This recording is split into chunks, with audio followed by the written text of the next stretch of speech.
Hello, everyone, and welcome back to Dialogue Tree. It has been a while. It's been 2 months, which is the standard amount of time for Dialogue Tree, because Dialogue Tree has never missed an episode.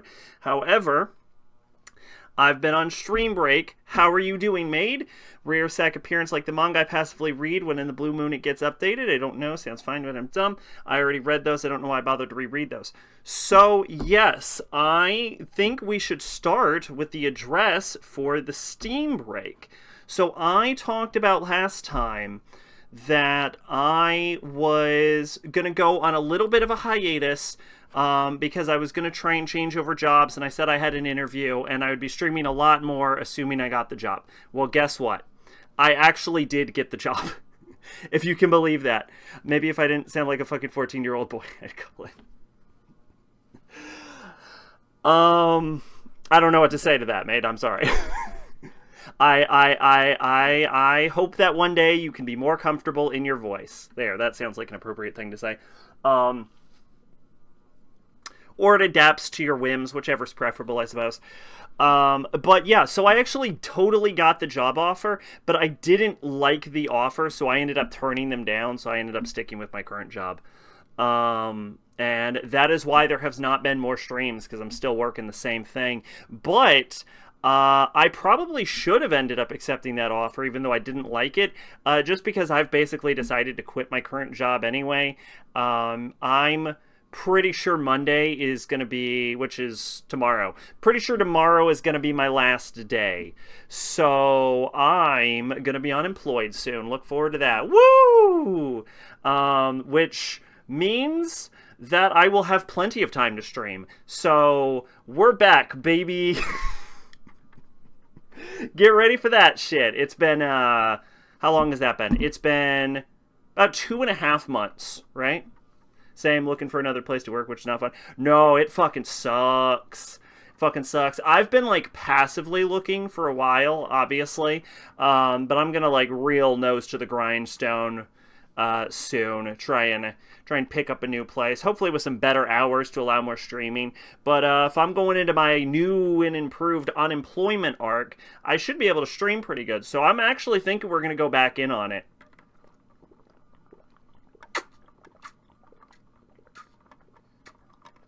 Turns out I was thirsty. Excuse me. I'm genuinely dreading going back to work. Same. Honestly, same. That's how I've been feeling for a while now. I've just been like, oh, fuck this place. I hate all of these people. Even these people that I don't hate, I kind of hate just because I have to be here. So no, I totally understand. So yeah, I'm done. I reached the point where I'm fucking done. So yeah, so as far as stream updates go, I am planning to stream tomorrow. That's right, you're not going to have to wait for another podcast episode in 2 more months. I'm going to be back on tomorrow, I think. Last time, my boss made me cry, so thanks for that, bitchin'. I've been close, I'm not going to lie, I've been close once or twice. So yeah, I'm planning to stream tomorrow. We'll see if it goes through, if I do stream tomorrow, but that's the current plan. I'm planning to stream tomorrow and possibly Monday. But once we get into the full unemployment arc, which is what I've apparently decided to call it as of 5 minutes ago. Once we get into the full unemployment arc, I'll try and come up with a more set stream schedule, maybe. But I want to try and keep it pretty consistent if I ain't got nothing else going on. But I'm going to launch back with Sacking Mal, I believe. Looks like the last one we did was spring 2024, so we've entered the summer season since last time.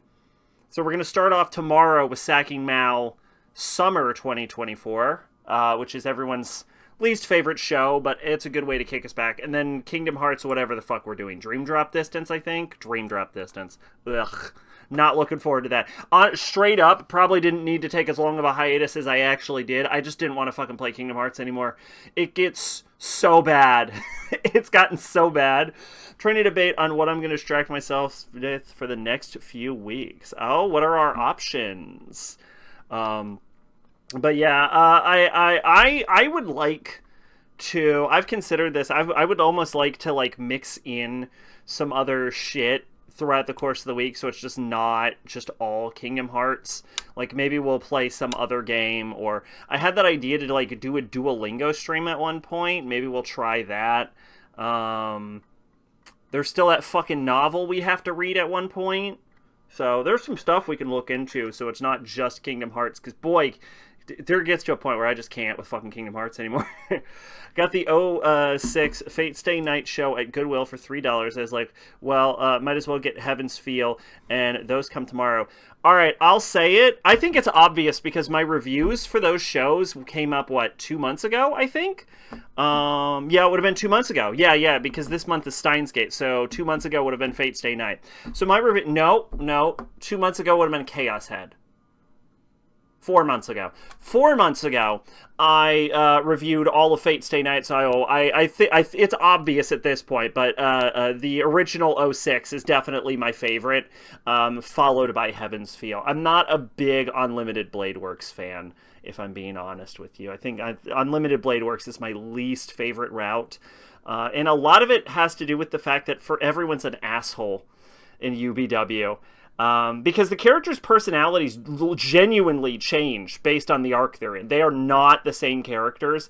And if anything, from what I've seen from Fate fans, the fact that the characters' personalities do change between arcs is because I've always wondered what causes the difference in the arcs, and it's probably actually the fact that they are basically different characters in every individual arc.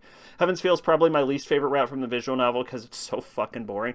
The Heaven's Feel movies are pretty fucking good. The problem, I think, is that they're not as fleshed out as Unlimited Blade Works or the Fate route are, simply because they're in the movie form, so it's like 2 hours per movie. I don't think it is 2 hours per movie, but we'll say it is. So 6 hours, which is basically a little over the 5.5 hours of a 12-episode anime. So the Heaven's Feel movies are basically 13 episodes. They're basically a 13-episode anime, stretched into 3 parts, whereas Unlimited Blade Works got, 25 episodes, and 26 if you count Zero as 2 episodes, and the original, Fate route was, 24, 26? So, half the length. So, yeah, Heaven's Feel definitely needs more time in the oven. I feel like it's not developed enough. But what they did do with it, it was very good. I did enjoy it. This is the math of the Heaven's Feel route. 50% cooking, 30% Shiro and Sakura having really toxic sex, 10% Sakura's life is terrible, and 10% plot. And I cannot fucking stand the cooking. There is a Fate anime called the Imiya Family something that I also reviewed relatively recently, which is literally just cooking. And it's pretty fucking good, let me tell you.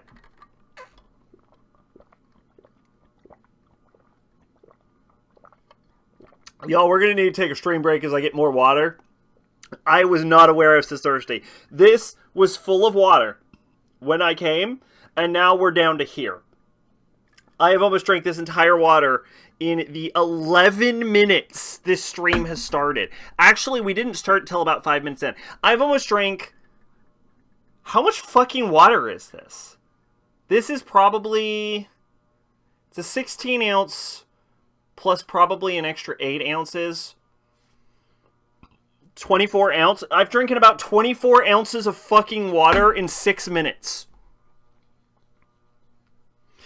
The movie trims so much fat that I don't understand the ending. The movie trimmed a little too much, I'm gonna be honest. If I didn't, randomly read a character entry on Mal, I'd have no fucking idea what happened at the end. Nasu, honey, I heard. I always defended the original Fate Stay Night weird sex thing because Type Moon in its early days necessitated that they create only Eero games. And I was always like, well, Nasu didn't have a choice but to put in the sex scenes in Fate Stay Night because that was part of the company. And I came to the information about 4 months ago that Nasu founded fucking Type Moon, so it's definitely, he didn't have to make that rule. He didn't have to make that rule, so never mind. There's no defending Fate Stay Night's weird sex scenes. I retract my defense of them. He was 100% in control the entire time. To my understanding, the ending is they put Shiro's soul into a puppet. That is the ending. Fucking spoilers. That is the ending, yes. But in the movie, it happens over the course of a 1-minute montage. That's generous. It happens over the course of a 30-second montage. And if I wasn't randomly reading a character profile on Mal, I'd have had no fucking clue what was happening. I believe the movies add a brief cameo of Toko Ozaki from Garden of Sinners to explain the puppet. They do, but I hadn't seen fucking Garden of Sinners in so goddamn long that I don't even know if she was in the original anime, but she was not a fucking character. Also, the Garden of Sinners anime is fucking terrible anyway, so. Yeah, I said it. I'm taking aim. I'm taking aim at fucking Kara no Kyokai. It's fucking bad, alright? It's bad, it's told out of order, it's fucking stupid, and it's up its own ass for some reason.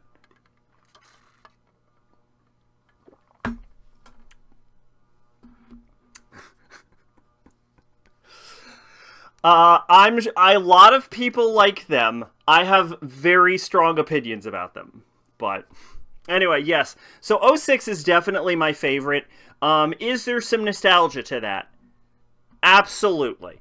Is it because I love Saber so much? It definitely has to do with that. Are there some slow parts, especially between like episodes 11 through 14?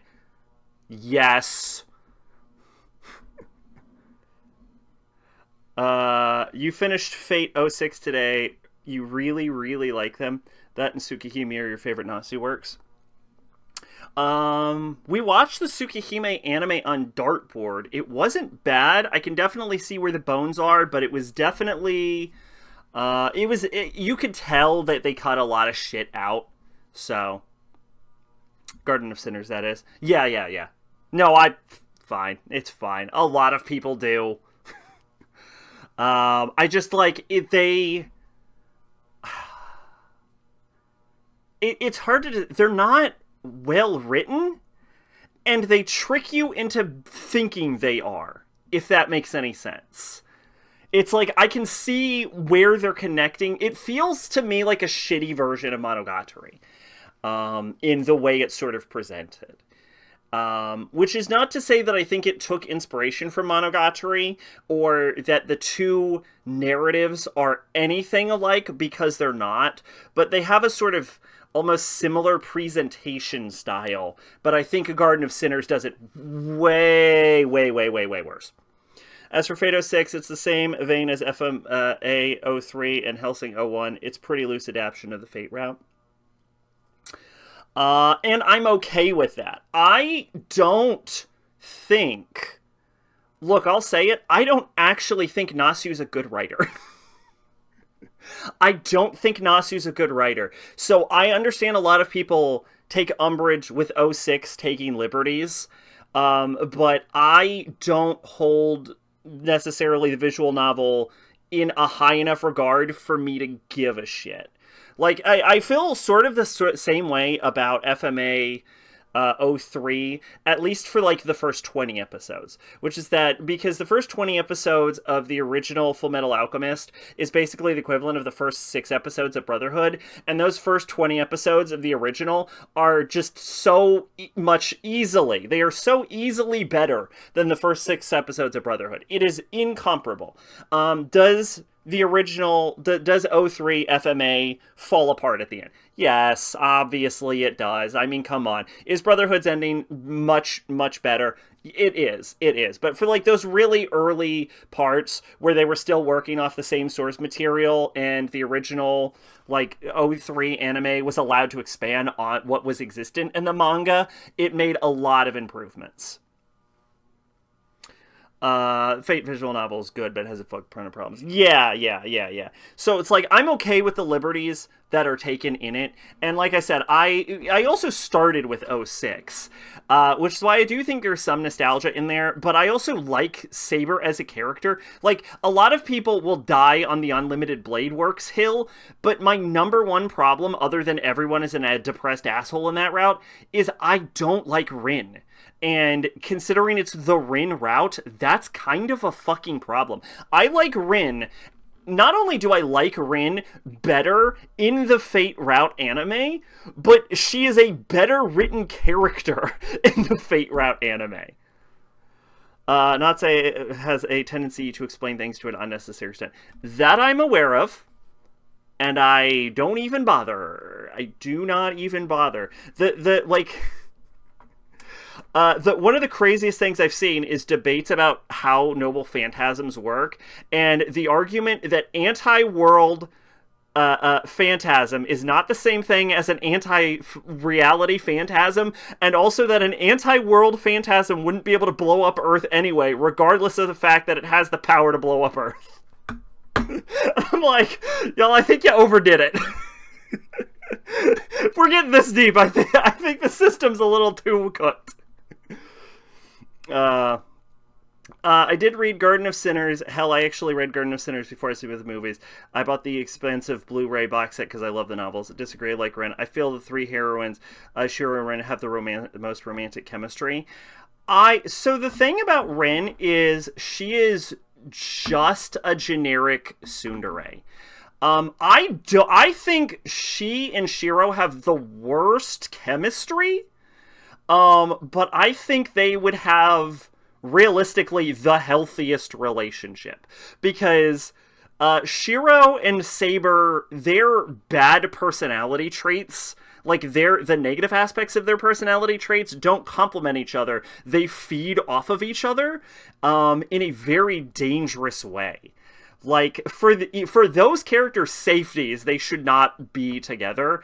And Sakura and Shiro have this weird, obsessive, as you described, like, toxic sex thing going, which makes that not a healthy relationship. I think like, Rin and Shiro are, like, probably the most realistic of a couple, and I think they would result in the healthiest of the relationships, but it's also the one relationship of the three that I do not see staying together. It's one of those relationships where it's like they start dating in high school, and then, like, there's no way they don't break up in college. Like, it's not built to last, even if it's the one that would result in the healthiest mental states for the people involved in it.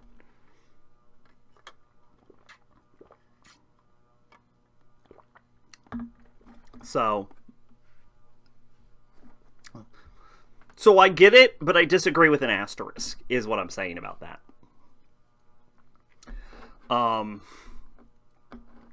But yeah, I really, going back through it, I really do, like, just genuinely like the '06 anime.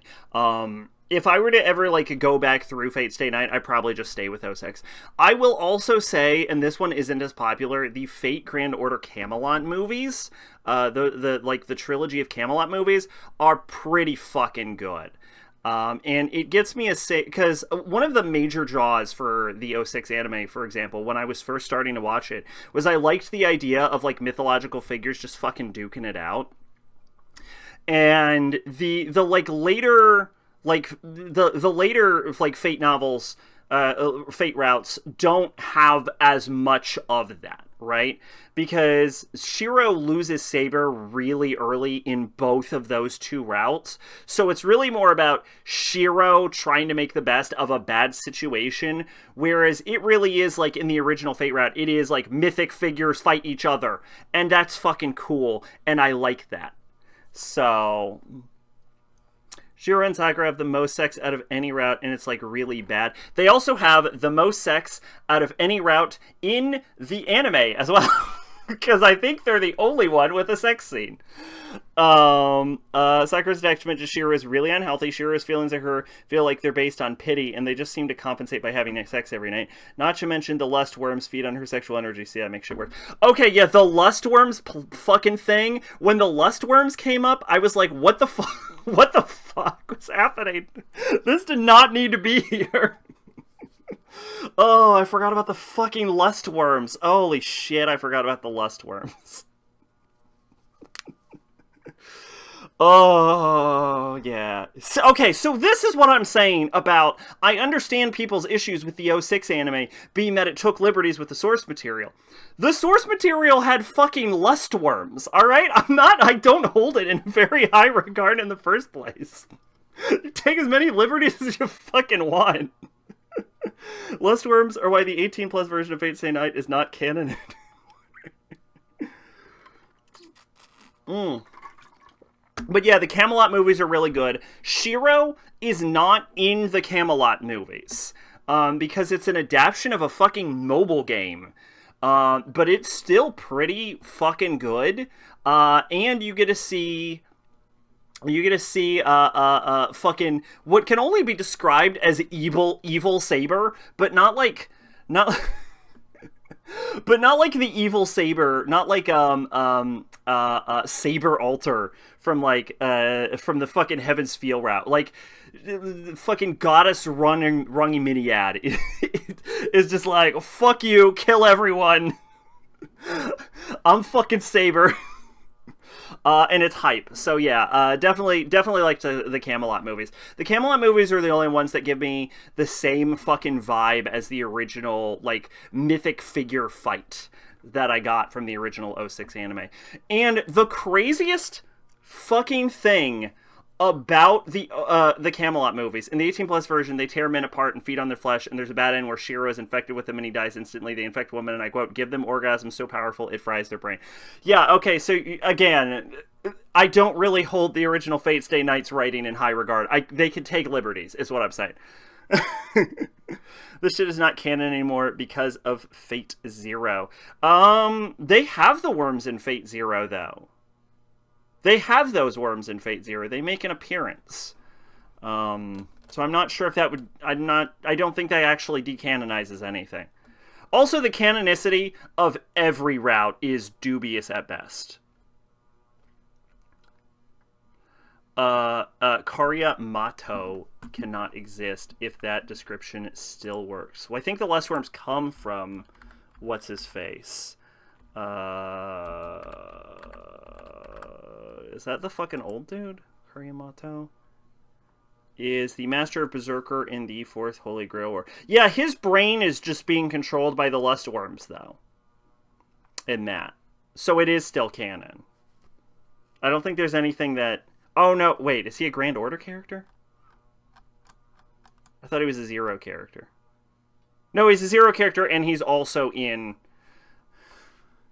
Yeah, it's still canon. But the PS2 version of Fate Stay Night changes from lust worms to crest worms, and they still work differently. I wasn't aware that you were referring to lust worms as its own individual thing. I'd been talking about crest worms the entire fucking time. 'Cause it's the same fucking thing. So, yes. Ugh, excuse me. Yeah, crest worms. I wasn't aware that crest worms and lust worms were different things. So, anyway. What the fuck was I talking about? Oh yeah, fucking Fate, Camelot. They also look different because lust worms look like dicks with teeth. Delightful. Camelot actually, in the most insane fucking thing ever, makes me care about Assassin. As insane as that fucking sounds. And I don't mean like Sasaki Kojiro Assassin. I mean like Heaven's Feel Assassin. Like, Heaven's Feel Assassin is a fucking good guy in the fucking Camelot movies. And it is fucking wild. And he dies in like the coolest way possible. I was like, man, I was fucking caring about Assassin was not on my god. Yeah, Hassan was not on my fucking bingo card when I started watching the Camelot movies. They're all Hassan, aren't they? Like that's 100% of their names. Like they all have the same name. They're just fucking numbered, aren't they?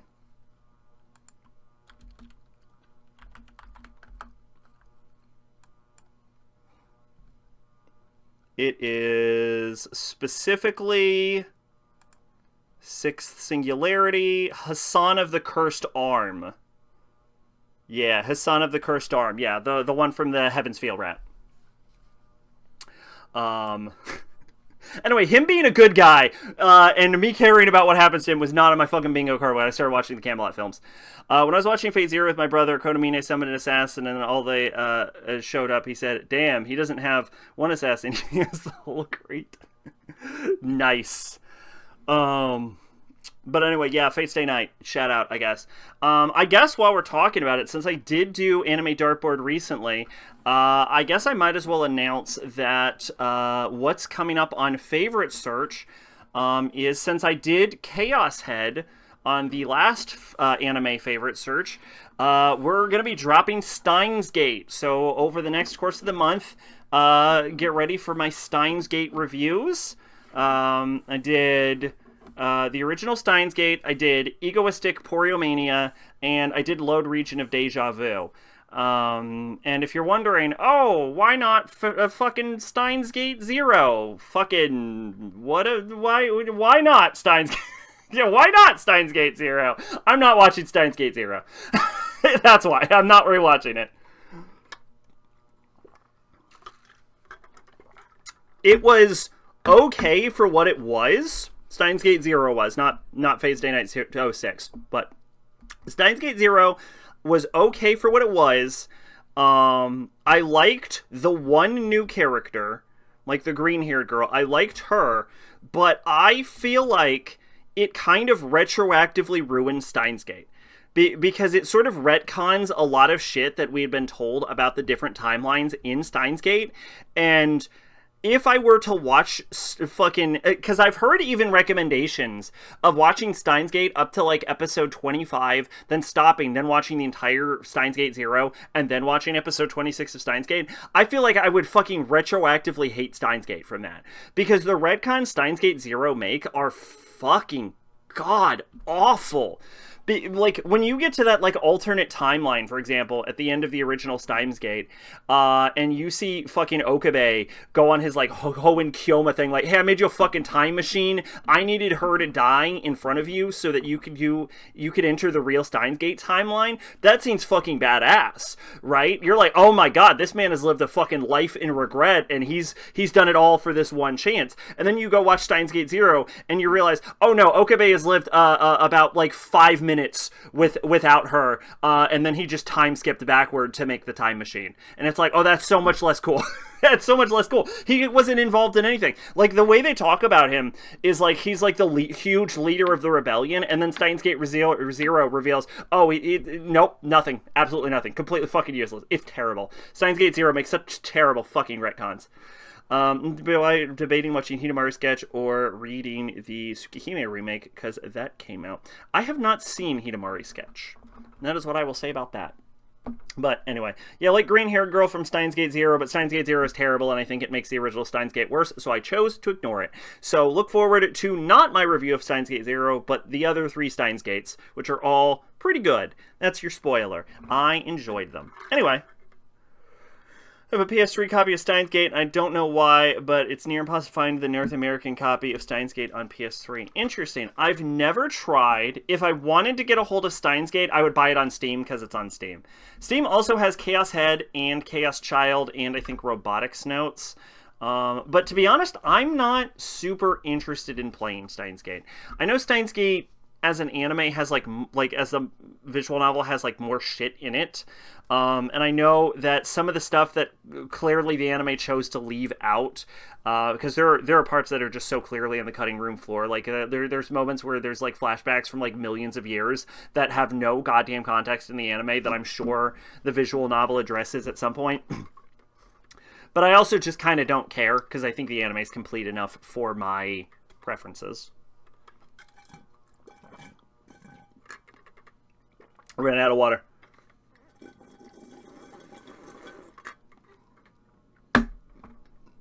Excuse me. Okay. So.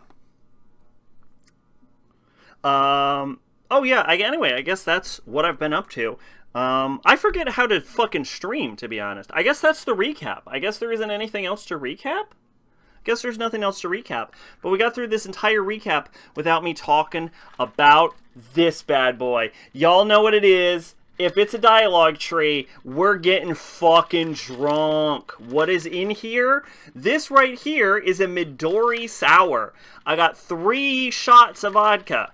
3 shots of Midori.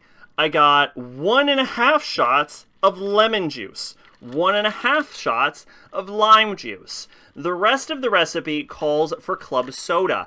I did not have club soda. So I call up Mama Sack, who used to be a bartender. I'm like, hey, Mama Sack, is there any specific reason I can't use water instead of club soda? And she says, yeah, it's because the bubbles make it taste better. And I say, gotcha. So I can definitely just use water instead of club soda. So the rest of this is water and ice.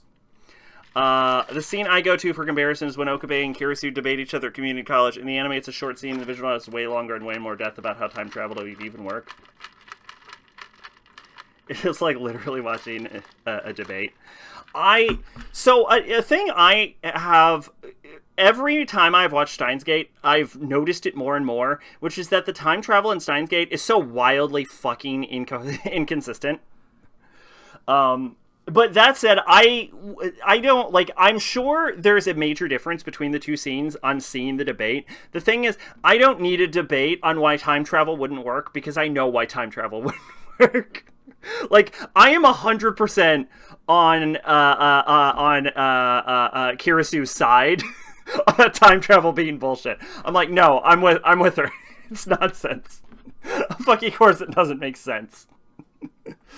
Alright. Here we go. Midori Sour. Let's go.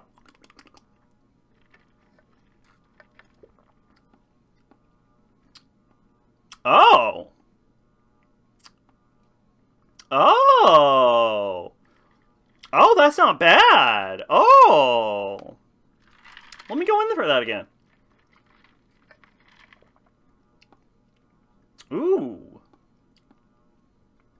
Okay. No, that's actually not bad. That's one of the best cocktails we've ever had on this fucking podcast. Wow. Okay. No, I like that. I will say, for the price of a bottle of vodka and some lemon juice and some lime juice and some Midori, I feel like I could have gotten a similar effect if I had gotten a bottle of vodka, some lemon juice, some lime juice, and some water and just made lemonade. Is what I'm saying. Is I'm not sure that the melon is helping that much. Because it kind of just tastes like a lemonade, if I'm being honest with you. I feel like I could have just made a hard lemonade and it would have been cheaper. 70 hours, so of course it did. The only endings I'm missing were the ones you couldn't do in a single playthrough, so the Mayuri ending and the Kirisu normal ending. I'm unfamiliar with most of the alternate endings, I will say that. I know there's an ending where you end up with Ruka, which is interesting, so that's fun. I assume there's probably an ending for every girl. So that's my assumption.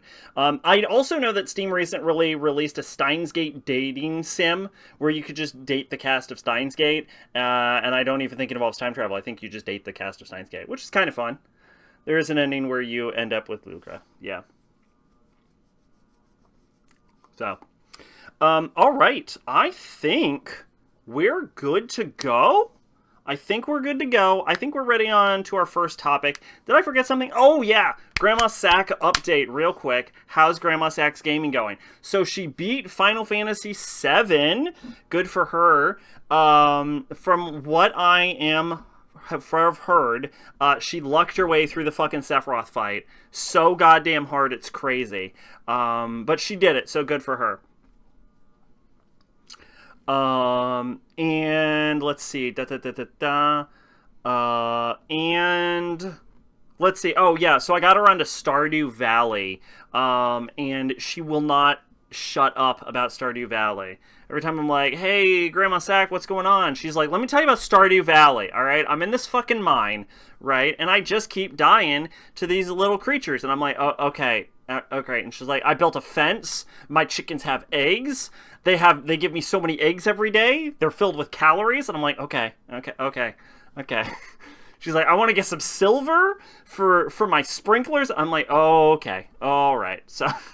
So she has become obsessed with Stardew Valley, so that's fun. Also got her playing some Dark Souls. She hates it, but she beat the Taurus Demon. So, how many grandmas do you know have beaten the Taurus Demon? Probably not many.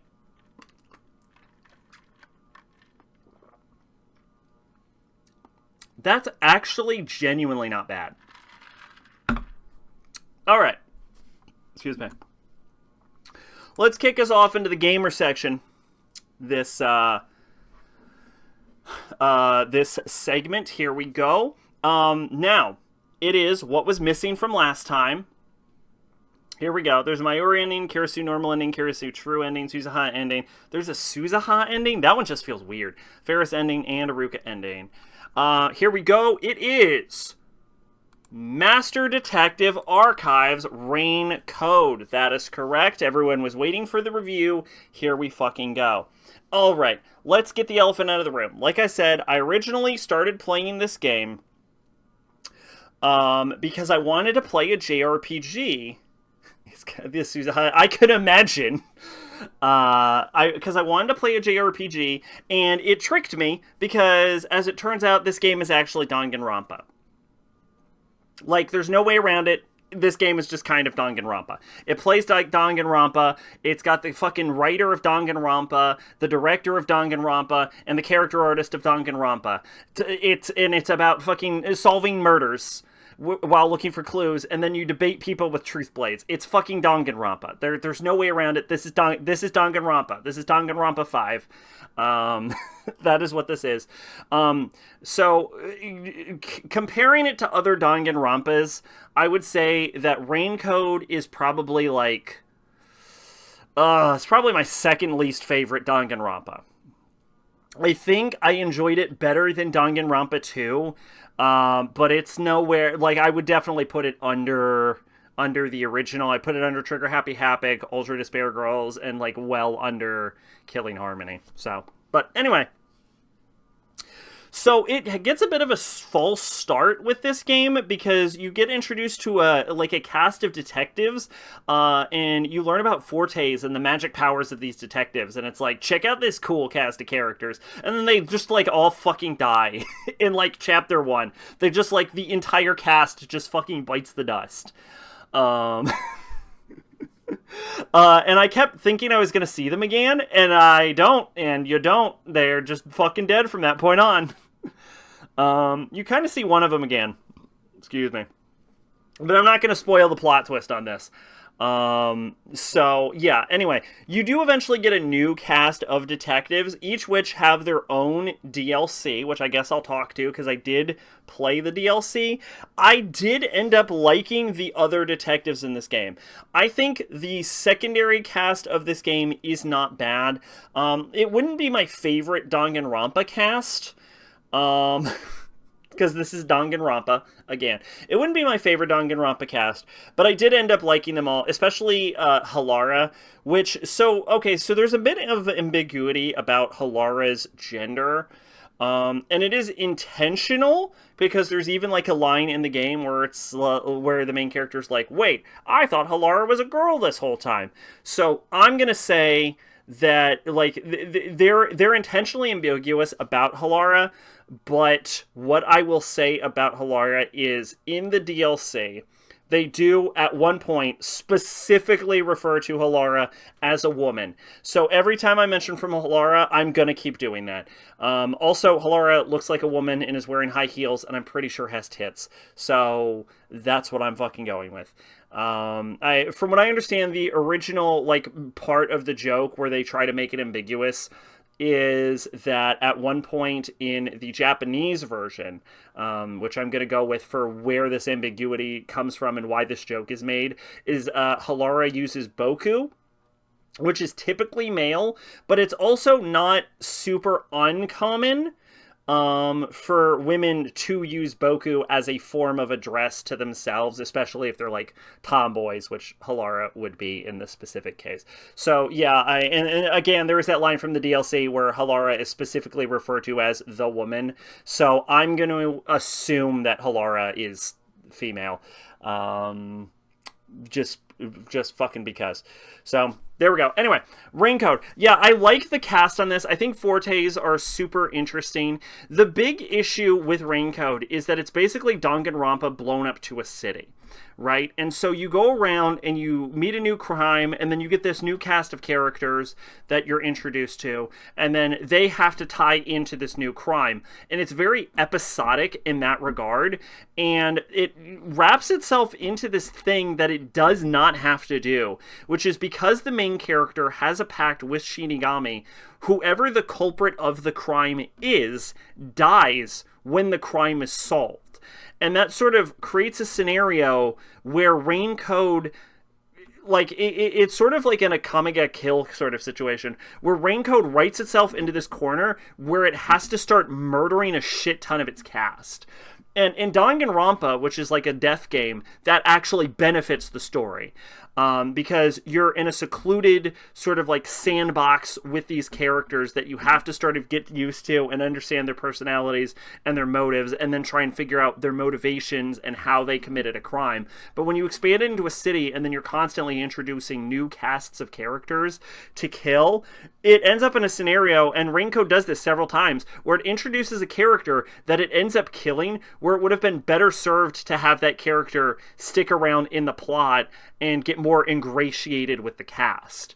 And Raincoat runs into this issue a lot, is it's too lethal for a Danganronpa game. I think as far as like actual main cast survivors, it would be like the Danganronpa with the highest survival rate after 2.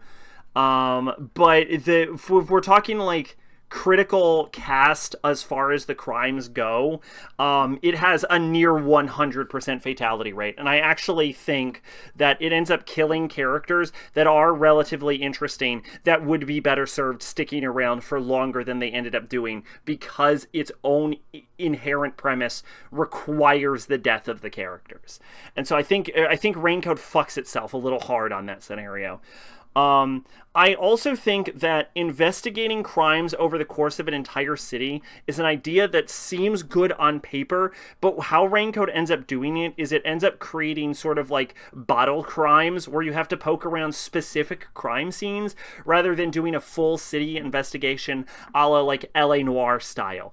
And I think if they expand the city to incorporate the crimes so that you have to go around the whole city, which they kind of do with the initial Halara case, but it's really just like the very first Clockwork Criminal one where they do, and even then the crime scenes themselves are sort of bottles in of themselves.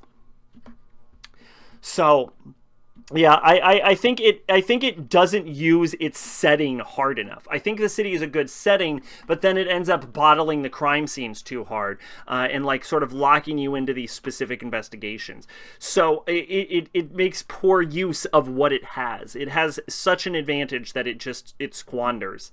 And I think that's like a major issue of Raincoat, is that I think it has a lot of potential, and I think it utilizes its potential very poorly on like all levels.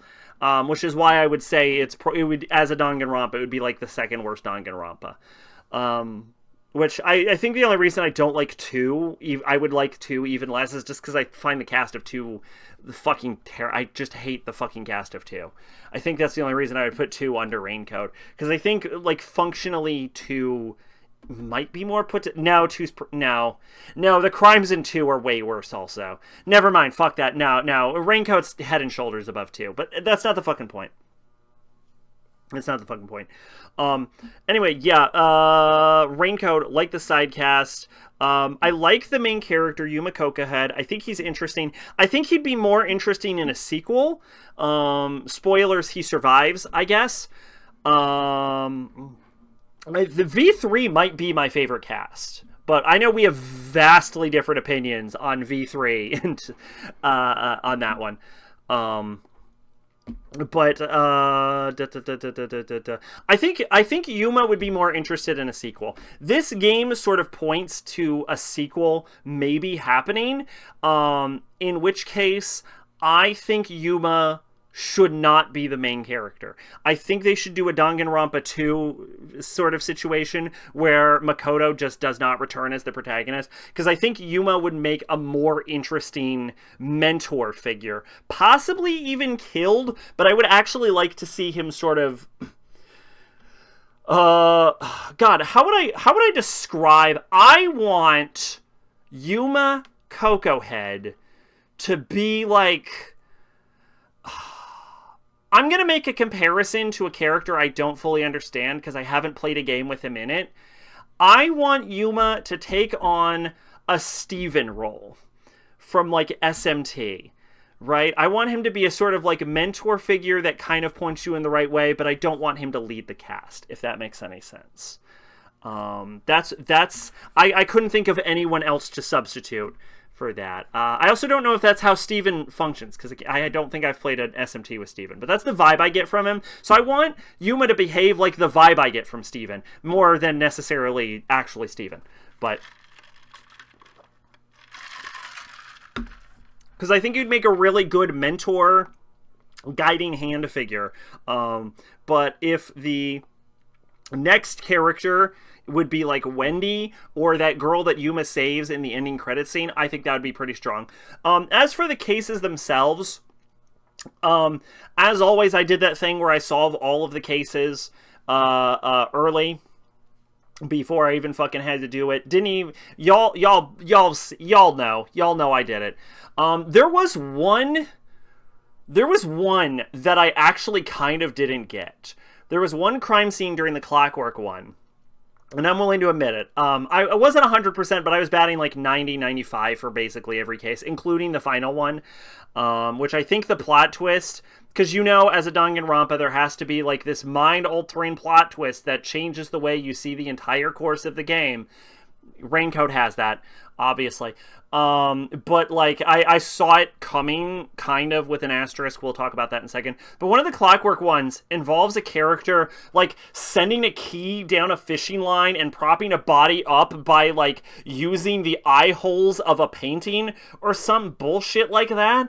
And, like, I had, like, 80% of that crime scene, but as someone who normally gets 90% of the crime scene, I, for the life of me, could not understand why there were holes in the painting. Like, I understood that the fishing line was being used to prop the body up and was used to feed the key, but I was like, what the fuck is going on with these fucking eye holes? And then it's like, it makes a big triangle, and I'm like, oh, it makes a big triangle. Of course. Why didn't I think of the big triangle? Oh, gosh. Anyway, yeah, as for the big plot twist, unlike Danganronpa 1, where you could probably... No, it's honestly... Okay, so Danganronpa 2, I think, gives you enough hints to figure out that you're in a computer the whole time, on account of the fact that I figured out they were in a computer the whole time. Excuse me. But Danganronpa 1, I think it's possible to figure out the Junko twist. I don't think it's possible to figure out the Apocalypse twist before the end of Danganronpa 1 until you get to the final chapter, and Raid Code's very much like that. I don't think you can figure out the secret of the city and the secret of the homunculi until you get to the last chapter. Did I figure it out before what I'm only going to call right now called the class trial? Mystery Labyrinth, that's what it is. Did I figure it out before the Mystery Labyrinth? I did. I figured that one. I figured out 100%. Like, there wasn't even like 1% I was wrong about that. I was like, no, I fucking got it. Can we get on with this fucking... Can we get on with the goddamn Mystery Labyrinth already? Beforehand. But before the final chapter, I don't think you can figure that out. As for the DLCs, I liked them. I thought they were good. I think it was a fun little add on the characters. I think it would be better to play the DLCs before the main campaign. I played them afterward, and I kind of want to play them before. Although, fun fact, my Switch ran out of space like a while ago. Like, it just straight up ran out of space. So I've been having to like archive fucking game saves and game data, which you can't do with Pokemon. I think you can do it with Pokemon, but you can't back Pokemon saves up to the cloud because Nintendo's afraid you'll dupe Pokemon. Can you believe that shit? You're not allowed to fucking cloud save on Pokemon. Anyway, so my Switch ran out of fucking space, and I fucked up on archiving Raincode. And so I ended up reinstalling it so that I could archive it properly. And hilariously enough, it turns out that one of the DLC were just never installed. And I never would have realized I hadn't done that DLC if I hadn't fucked up on my archive on my Switch. So good things come to those who fuck up their saves. Hey, it was actually the Halara DLC, where you find out that Halara is probably a woman. Hey, one of the things when this game was coming out was I was like, why the fuck is this called Master Detective Archives Raincode? That title is so fucking verbose. And the way this game ends makes me think that there is intended to be a sequel to this game. I think Master Detective Archives is supposed to be a series going forward, and I think this one is specifically Raincode. I think Raincode is the name of the case that this one is, and I think Master Detective Archives is going to be the name of the franchise. I feel like that is the intention. I think that's why the name is so fucking crazy. I think that's why they didn't just call it Master Detective Archives, or they didn't just call it Raincode, is because this is specifically the Raincode case in Master Detective Archives. That's my guess. Anyway, it was good. It was not great. It is like the second worst Danganronpa, but it was still pretty good. It's also got a more complete version coming to Steam. Even though they said it's only coming to Switch. We're only doing Switch, baby. They fucking lied. It's coming to everything. Of course it's coming to everything. I could have just waited and not bought it on Switch, but there we fucking go. So yeah, I would recommend playing it, but it's not gonna blow you away. All right, it is not. Anyway, now I'm going to dip into your comments. You wrote like a whole thing about the Suzuha route, and I didn't want to lose my thought train. But now that the train has reached its station, I will read all of this. Basically, Okabe decides to loop the same day over and over because he has no other ideas to save Mayuri and keep Suzuha alive. After looping the same day, he starts to lose it, starts to think about how he could rape one of the girls and it wouldn't matter because he'll just loop the day. Okay. He thinks about killing people for the same reason and eventually loops for what I believe is stated to be 50 years long, and he's just completely busted. And ends up with Suzuha calling him out that he's different, and he tells her, and they decide to go to 1975 together. It's a pretty okay ending, I guess. The best part is the loop completely breaking Okabe. Like the cast of 2 more than 3. I like Miu. Miu is literally the fucking best ever. I find it funny these guys hated working on Danganronpa so much they made the last Danganronpa definitively the last Danganronpa. You can't make another Danganronpa after V3, and then every game they made after V3 is just Danganronpa but not Danganronpa. So like the opposite of Spirit Hunter, where the series title came afterwards, which is why the first game was originally released as Deathmark and Spirit Hunter was added to the title later. Yeah, like the opposite of that. I think they future-proofed it. Because the end of this game, because Raincode specifically relates to specifically relates to not just, like, the game, but the final, like, plot twist mystery, because every Danganronpa has that plot twist mystery that changes everything you know about the entire game, and Raincode has that, and the title Raincode is specifically related to that. It would be like if Danganronpa 1, instead of being called Trigger Happy Havoc, was called like Danganronpa fucking The Last Hope of the World or some bullshit. I don't know. Danganronpa, there was an apocalypse outside, so we locked these 12 assholes into a building together. Like, like Master Detective Archives Raincode is the equivalent of Danganronpa. We locked 12 assholes in a building together because there was an apocalypse. Like, that's basically what this is called. Shin Megami Rampa, yeah. So I think they kind of future-proofed it, because Master Detective is sort of, because in the universe of this, there's what's known as the World Detective Organization, and the detectives who are out of training, who have either proven that they are like the best of the best detectives, or they've developed what is a talent. It is just a Danganronpa talent. It's a fucking superpower that these characters have. Once you develop a goddamn superpower, you become a master detective. I think you also have to be a trainee for like 2 years, they mention. So once you've been a trainee for 2 years and you've developed a fucking superpower of some sorts,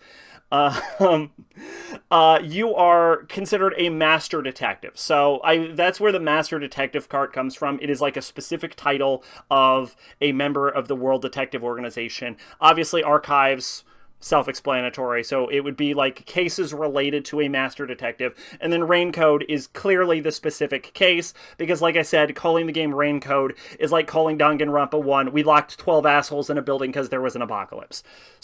So like that is, so at the end you see Yuma like going through a different part of like I think like Tokyo or Japan, and it looks like TV Mexico, where there's like a brownish yellow filter and everything's fucked up, and there's like little girls running around in like rags, and then Yuma is like walking towards a court case after helping one of them, like dramatically with his cape billowing behind him, and it's like, oh shit, Master Detective Archives, I don't know, Dust Storm or some bullshit is coming next. Like, it very much feels like that. So I think they just future-proofed the title very clearly, and they can just swap out Raincode for Dust Code or fucking Storm Code or any goddamn bullshit they want, and I think it functions fine. I think and I don't know, they haven't like confirmed a Raincode sequel, so maybe they won't make a Raincode sequel, but I think Spike Chunsoft and the creators were definitely open to the idea with how they ended it, so I think they wanted to keep that door open, and they definitely did. So yeah.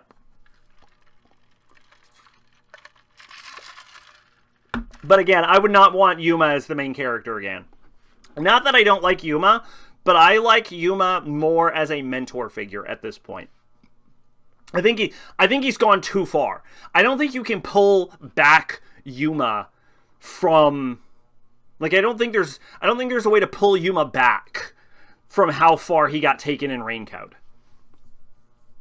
So anyway, that's Raincode. Moving on to TV shows. What happened to Shadow of the Erdtree? Haven't you been playing Shadow of the Erdtree? I have been playing Shadow of the Erdtree. I have not finished it, so you will have to wait for that review in the next podcast in 2 months. Spoilers. I don't think it's too hard. I do, however, think it's kind of boring. Anyway, moving on. I randomly watched a Netflix show called Captain Fall. I expected this to be just complete Netflix show garbage, and I was surprised that it was good. Like, it was like actually kind of genuinely good. So basically, there's this cruise liner that is being used as a cover for criminal operations, and they use the captain as the fall guy for these criminal operations for some, what can only be described as a fucking James Bond villain, who owns the cruise liner. And then they like rebrand the ship and like swap out the cast names and stuff. And the ship recently got taken down on a bust, so they have to rebrand it.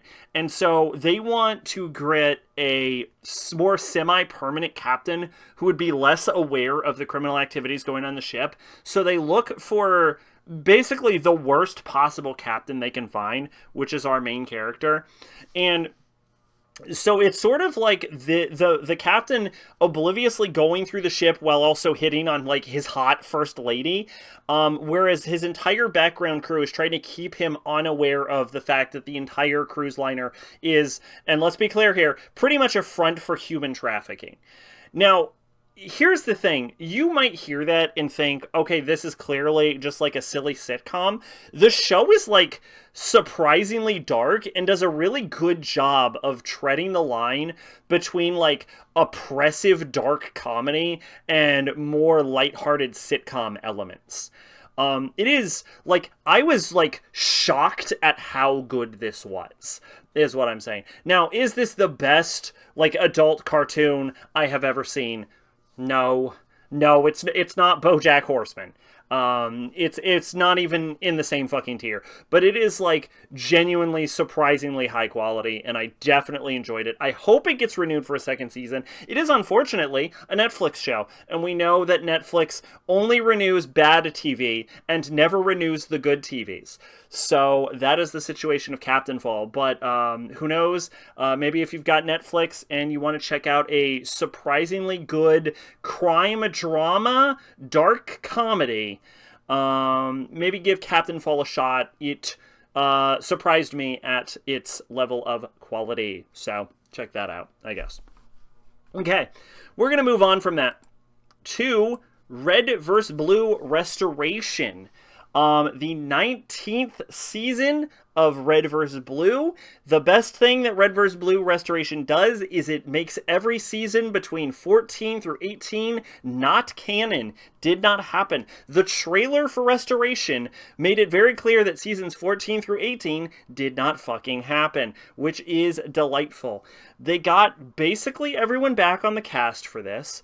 They got Bernie back, they got Matt back. The only one they didn't get back is they didn't get Joel Heyman back to reprise Caboose. I don't know why they didn't. Maybe they just couldn't reconcile those differences after he basically got ousted from the company. Reminds me, RWBY is not out to pasture. Viz Media apparently owns it now. I care not at all about that. I stopped watching RWBY after like season 4. The best thing about RWBY was the trailers, and when Monty died, the already not great show became very not good. I'm sorry, I have to say it. Neither do I. Red vs. Blue was basically the best show Rooster Teeth made, and also, ironically, the first show Rooster Teeth made. I don't know who owns the rights to it. I believe Restoration is Amazon, so I'm a little risky. But I would, because I actually own seasons 1 through 13 on Blu-ray, and I would love to do a watch-along of Red vs. Blue if I thought I could get away with it. Maybe I'll have to study how the big streamers steal content. And maybe we'll try and do a watch-along about like the first 13 seasons of Red vs. Blue. Because the first 10 seasons of Red vs. Blue are fucking phenomenal, and then seasons 11 through 13 are weak.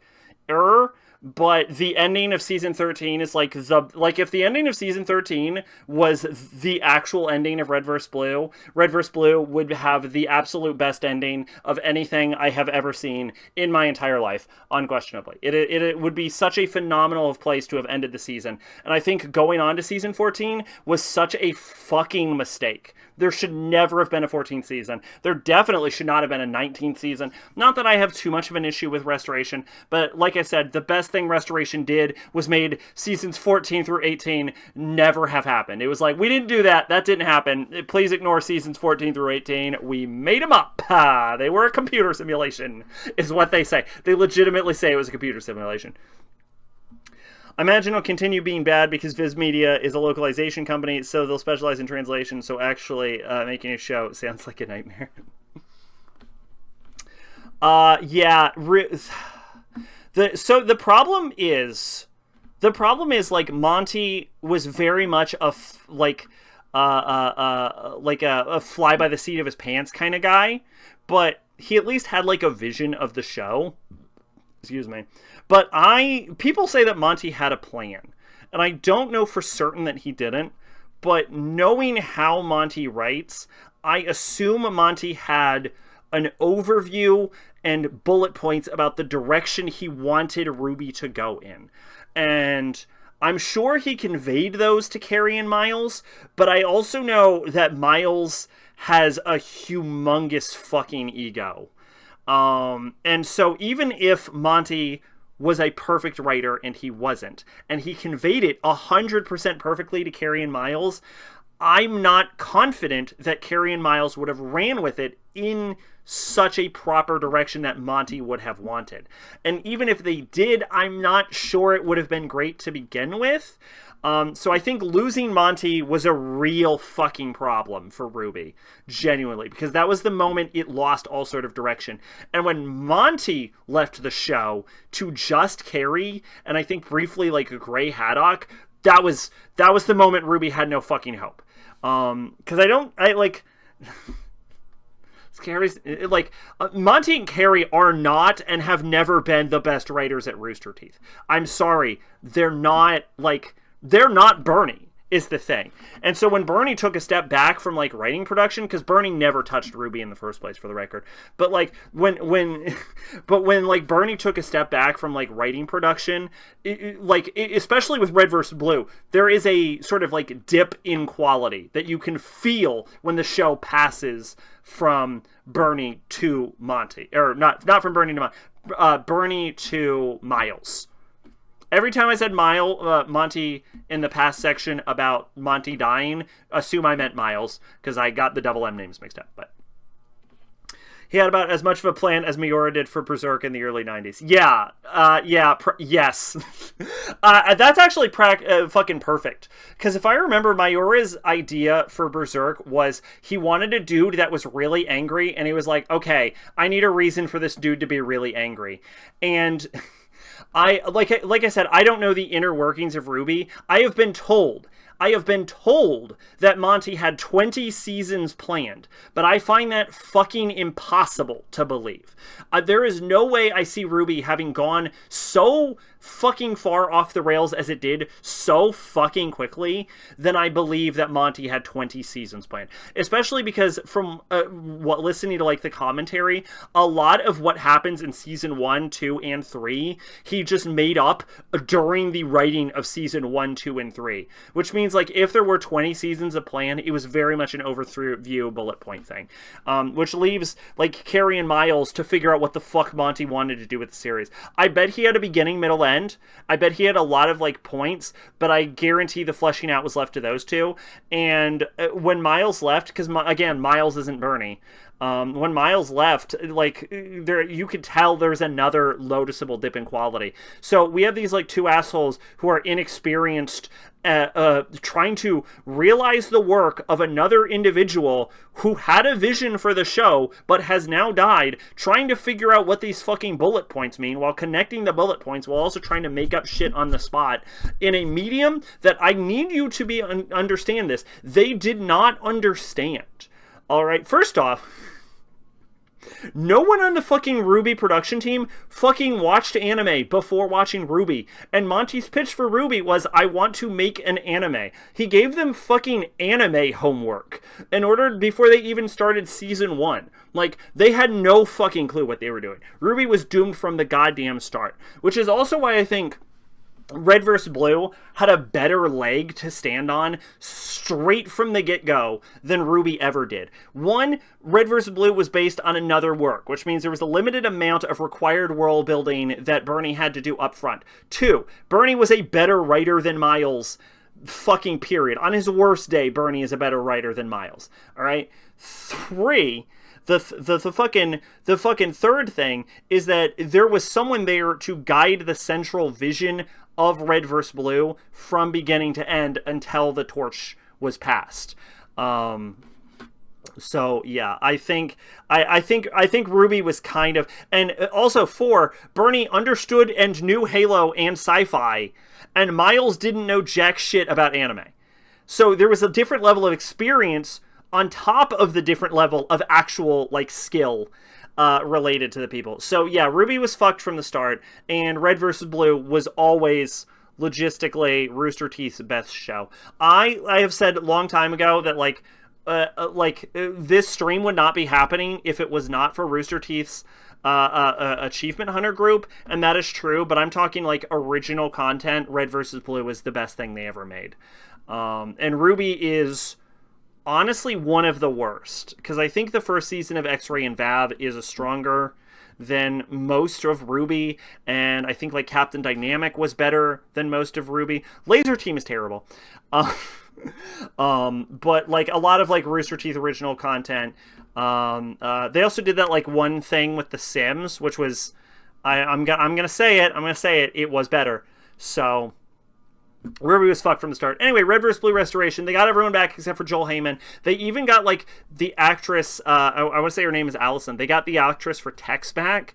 But like there's such a disappointing scene at this because they have Tex and Carolina in the same scene and they don't talk to each other. Like, can you imagine, like, if you were to tell me that a Red vs. Blue was going to drop a Tex Carolina scene after season 10 and they weren't going to talk to each other, I'd be like, what the fuck is the point of having Tex and Carolina in a scene? And if you're unfamiliar with Tex and Carolina as characters, they're mother and daughter, right? But they have a terrible fucking relationship. So them being in a scene together and not having like a reconciliation scene or even an acknowledgement of each other's presence is insane. It is fucking crazy that this did not happen. Restoration feels rushed. It feels like Bernie did the best he could with what he was given. He was given a limited budget and a dying to dead company. I believe this was released after Rooster Teeth had fully died. Limited budget, limited time. Most Red vs. Blue seasons go into like the 20s. This one had like something like 10 episodes or some shit like that. So I think he did what he could. And he was also unfortunately following up the best bit of writing Miles ever did, which was the ending of RWBY season 13, which is an ending that you should not have followed up on and does not warrant being followed up on. This also involves Tucker becoming the meta, like fully becoming the meta, which was something that was sort of set up in season 13, but I don't think it was handled very well. And what I think the end result is that like fan favorite character of Tucker ends up basically not being active throughout most of the plot. This is basically the Red show. And I think there's some good resolutions between Griff and between Simmons. But even then, it's like, because they can't really use Caboose too much, this is basically the Griff Simmons show. Even Donut gets kind of left to the wayside, and then they kill Sarge. So yeah, I think this is a weak season. Is it better than season 14 and 15? And then I stopped after 15. Yes, it is.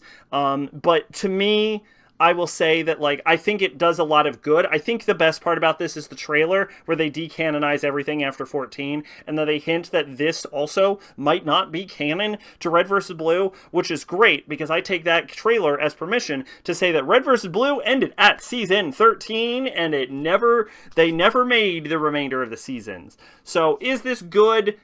It's okay. It's fine. It's the best they could do with what they were given, I'm sure. But is it going to be my preferred ending, and will I ever watch it again? Probably not. I will probably stop at 13. But yeah, I would love to do a watch along for seasons 1 through 13 of Red vs. Blue.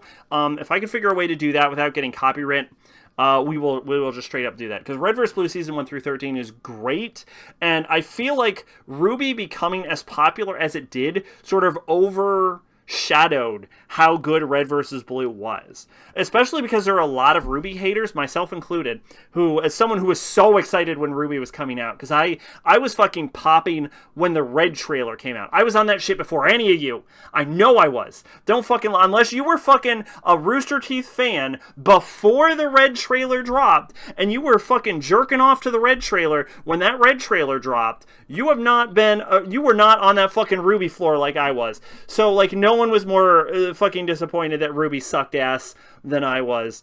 And I feel like RWBY gaining the popularity it did, and then also simultaneously gaining the vitriol that it did, ended up reducing the impact and memory that people had for Red vs. Blue, and I think that's disappointing, because Red vs. Blue is a legitimately good show that people should watch. I also think it is disappointing because Red vs. Blue had the prestige of being the second longest running sci-fi series and the longest running American sci-fi series. The number one longest running sci-fi series is Doctor Who, and they weren't anywhere. They were nowhere fucking close to Doctor Who.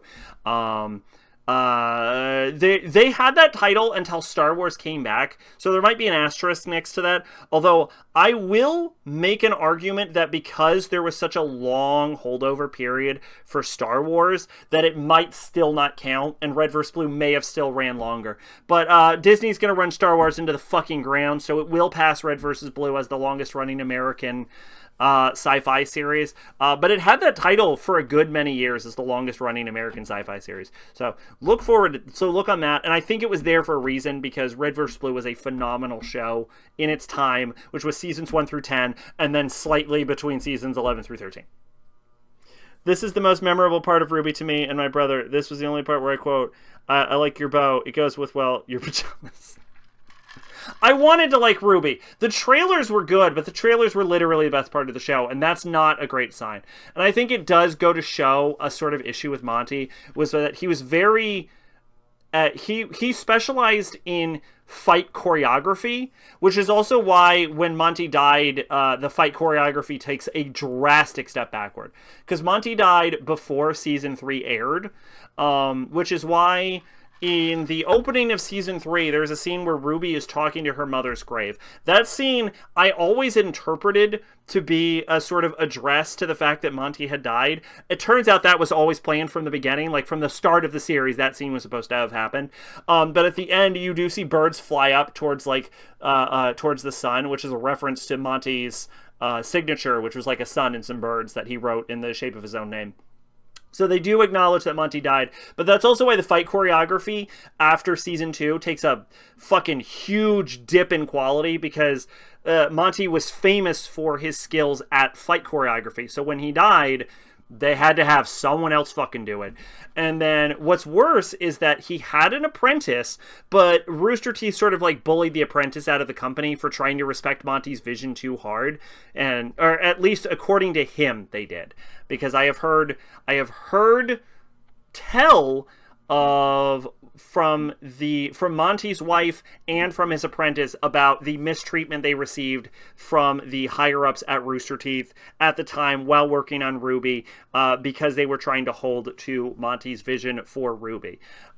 There was a huge 20-page document about that. It was a huge scandal during the time, and it was probably before most RWBY watchers' fucking time, actually, because I assume most people who watch RWBY are like 10.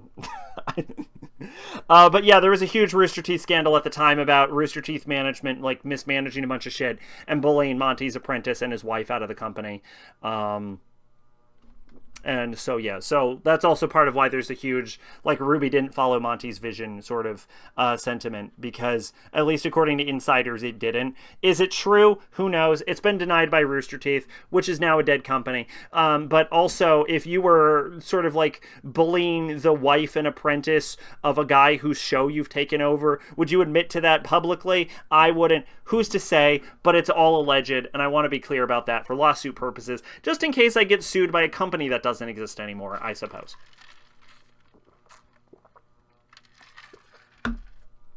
Anyway, moving on. Excuse me. Alright, I watched Key and Peele, the sketch show. I watched Key and Peele. Alright, I'm gonna be honest.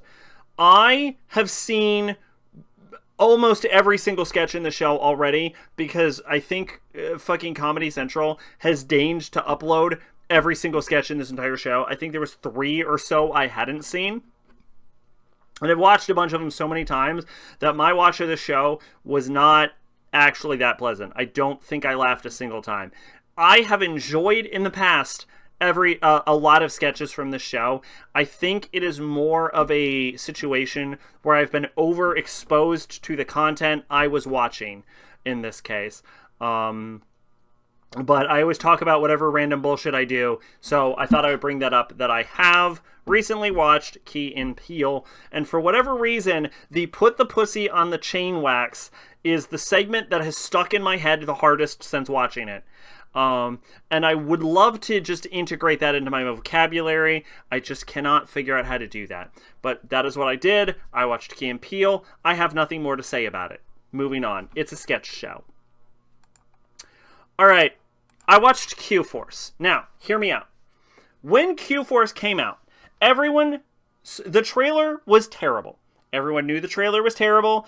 It looked like a sort of girl empowerment show. Like, you know, that like kind of like obnoxious in your face girl power kind of show, but for like gay people, but also in a sort of offensive, stereotypical kind of way. And it is that with an asterisk. And the trailer is fucking terrible. No one is denying that the trailer is terrible. And everyone decided that the show was going to be awful. And then like a year after the show had come out, I started seeing comments about people talking about Q-Force, being like, you know what though? I watched the show and it was actually kind of good. And then I started seeing more comments. And the craziest thing was, these were comments from LGBT people who were talking about watching the show and appreciating it. Like, from the community you would assume would hate it the hardest, we're starting to be like, okay, but you know what, though? Q-Force wasn't actually that bad. It was actually kind of good. It just had a shitty trailer. And the fact that these comments I started to see acknowledged that the trailer for Q-Force was fucking dog shit actually made me have hope for the fact that maybe Q-Force wasn't actually that bad. It was sort of like how I had a prejudice against Gundam, but I stopped having a prejudice against Gundam because I had a prejudice against Gundam because I read Gundam Seed Destiny and it was fucking dog shit. And then I came to the information that Gundam fans hate Gundam Seed and Gundam Seed Destiny. They fucking hate it. They think it's fucking terrible. And I was like, oh, wait a minute. Is Gundam Seed Destiny not indicative of the quality of the rest of Gundam? Is Gundam Seed Destiny just terrible? It's like that scenario where I'm like, oh, wait a minute. Is Q-Force's trailer just terrible? Is the show actually watchable? So I watched Q-Force, and you know what?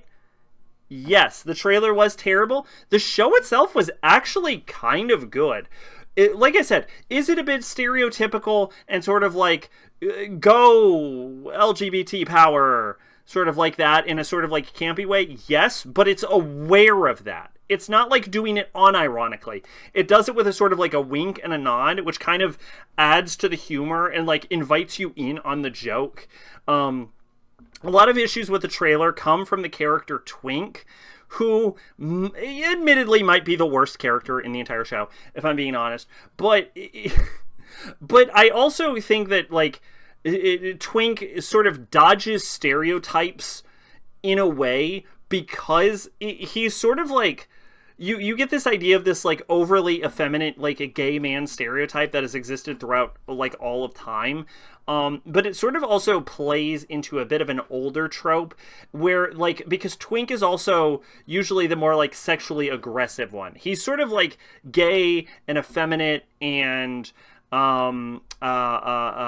like sort of stereotypical, but he's aware of that and he owns it, and it sort of becomes part of the character's power, if that makes any sense. Like I said, like Q-Force can be stereotypical and cliche, but it does it with a sort of wink and a nod, and it knows what it's doing, and I think it benefits from what's happening there. And I think there's a lot of like LGBT jokes that sort of land if you're more familiar with the culture, which I'm not 100%, which is why I'm saying that like it would probably be even better if you were more ingratiated in this culture than I currently am. I think it would hit even harder because I think it was written for that specific audience. I think it was aimed at a wrong audience with its marketing.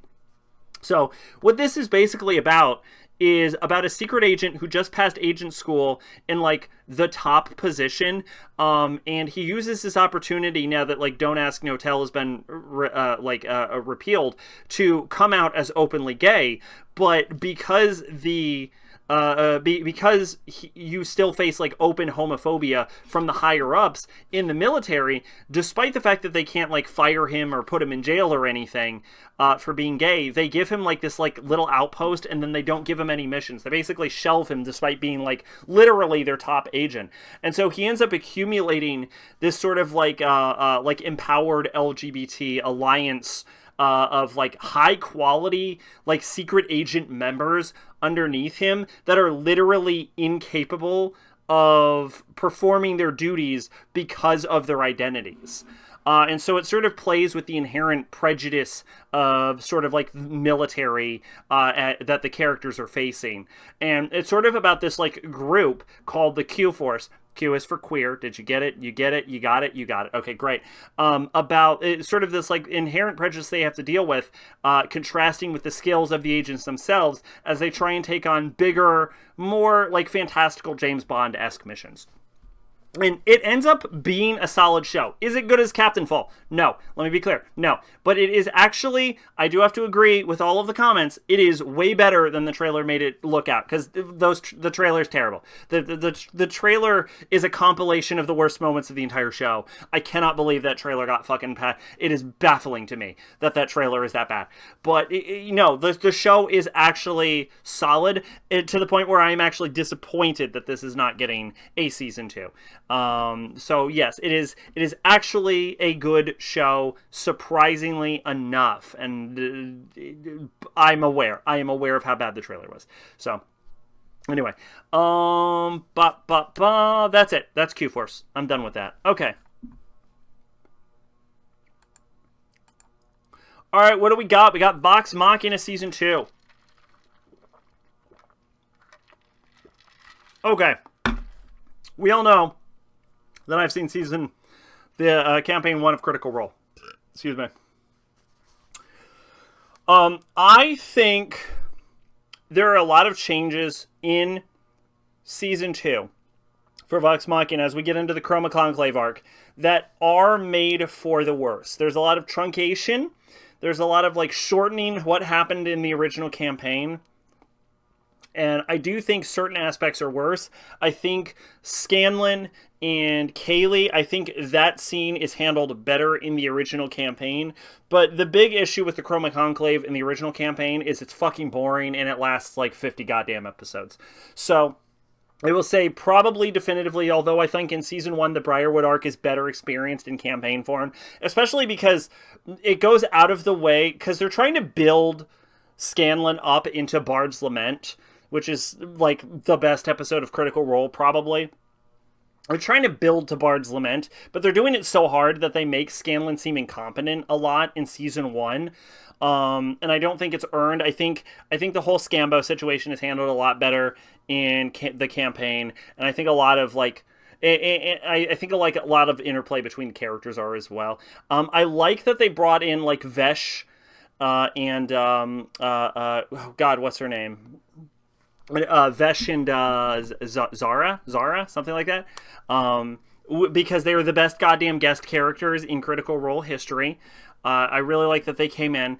I hope that they develop them in the same way that the campaign did. I like that they are the only guest characters in Critical Role history to have a fucking character arc. I think that's fantastic. And I kind of like how they're being handled in this, even though they weren't super grouped together like they were. It's more natural. But if it's a show, you've got to cut some shit down. And if they have to cut anything, cutting down the Chroma Conclave arc is definitely the thing to cut down. Otherwise, I think the show is serviceable. I think it's a lot better than Season 1. I think Season 1 was kind of boring. I think Season 2 handled a lot better. I think they handled the scenes a lot cleaner. The decision to make the Deathwalker's ward not set off a circle of death, but set off a targeted death burst at Vexalia is a little weird, because it's like, why do they have a death orb pointed downward? Why would it not target the person grabbing it? I think it makes more sense as a circle of death like it was in the original campaign. I get that it's more personalized, but it would have been not hard at all to show Percy dodging the death sphere and Vexalia not dodging the death sphere. Like, all it would would have to be like a flash of black, and then you have the fighter jump backward out of the death orb, and not have Vex jump out of the death orb, and you would still have the scene where she flies backward in the Raven feathers, and I think it would be clever enough, but... I played a tabletop game. It was Piss Baby Easy mode because I and one other guy had no fucking idea how to play Cyberpunk. And honestly, I still don't understand the rules, but whatever, it was fun enough. I am surprised to hear that. Especially Cyberpunk. Cyberpunk is the last tabletop I would have expected you to like. Cyberpunk is super fucking crunchy. Like, crunchy enough that I find it annoying and I wouldn't personally want to play it. Which crunchy means, like, a lot of rules, a lot of numbers. Like, it's super, like, Cyberpunk is crunchy and I wouldn't. It's too crunchy for me. I want my numbers cleaner and streamlined. Which is why I would so vastly prefer, like, a D&D or something. I have a friend who works at a D&D cafe. She talked me into it. Yeah, Cyberpunk's not the kind of game I would have assumed you wanted, but you know what? Honestly, I could see it. Because you've mentioned that you're not super into the roleplay aspect, so getting more crunch might make sense, in which case, it's not a role-playing game, but I could definitely see you leaning more towards, like, war games, like Warhammer or, like, D&D 4th edition or some shit like that. Like, something where, like, there's numbers and there's dice and then you punch shit and then the fight's over and then you stop playing the game and you don't have to talk to the Countess about which of her bachelors may or may not be more or less eligible. Yes, like the movie. Which I would consider is the worst fucking part of every tabletop. But hey, if you like war games, you like war games. Anyway, yeah, I think Season 2 was a vast improvement over Season 1. I think it did basically everything better. I think in a lot of ways the campaign is still better. Especially because Campaign 1 is the best Critical Role campaign. I said it. Campaign 2 is overrated, and I don't like the characters. I'm almost drunk. We're getting drunk. We will be drunk by the end of this podcast. I swear to you, we will be drunk by the end of this stream. I promise that. I promise we will be at least halfway to drunk by the end of the stream. Anyway, do I have anything else to say about this? No, probably not. Oh, this cut out Grog losing the fist fight in the episode entitled Hubris. Which I remember the name because I thought it was a really solid episode. It was an entire 2-hour episode dedicated to Grog fist fighting this half-orc guy. And it was, like, weirdly one of the best episodes in Critical Role history. It is, like, an actually impressive that Matt managed to make it that interesting. And it cut that out and just went straight to, like, Stonebreaker. And that was a little disappointing. Some of the changes that they have to make in order to make a TV show, as opposed to 110 4-hour episodes, is a little weaker in cutting. It's very much like this show is very much like adapting a video game or a visual novel or a manga where they have to cut some shit, and sometimes the shit they cut was like better in the original because it was more stretched out, and then sometimes it was too stretched out in the original and the cuts totally improve it. It's like that. It's exactly like that. It's like adapting a visual novel where, like, sometimes you're like, oh fucking thank God that 30-minute segment talking about a jacket is fucking gone, but then sometimes you're like, okay, but no, we really needed that 30-minute segment about that jacket. That jacket segment was real important to the plot, though. So there you go. I only half understood what I was doing. Yes, I can understand that. Like I said, there's a lot of rules and numbers in Cyberpunk. Like, too many for me. I was not a fan. You're hired by a security firm to guard the thing, transport the thing across Night City. I played a Netrunner. That's what I normally play in the video game. I like Netrunner. Boom, boom, boom. Oh yeah, that's also, you'd already played Cyberpunk at that point, right? Is this a relatively recent thing? You'd already played Cyberpunk, so you kind of knew a bit about the world, too. I wonder if that helped you in any way. But, anyway, Vox Machina. I watched a movie. I watched 2 movies. I watched Bullet Train? You did play the game, yeah. I watched Bullet Train. Everyone was talking about Bullet Train, and this movie was on Netflix. It is starring... Oh, I get them mixed up. Brad Pitt. Bullet Train has a sort of like... God, how do I describe this movie? It's not realistic. It's sort of like hyper reality. I've officially drinking enough alcohol that my ability to communicate ideas and use specific literary terms has become damaged. But not enough alcohol that I don't know what's happening. What is hyperrealism? Hyperrealism. I'm using the term hyperrealism. Hyperrealism in visual arts is a genre of painting or in sculpting resembling high-resolution photograph. That is so clearly not what I meant. I played with the philosophy of no one can call you not stealthy if no one is left alive to call you not stealthy. Hell yeah! Oh yeah, watch out for your humanity score is what I would say if you cared about your humanity score at all in a one-shot.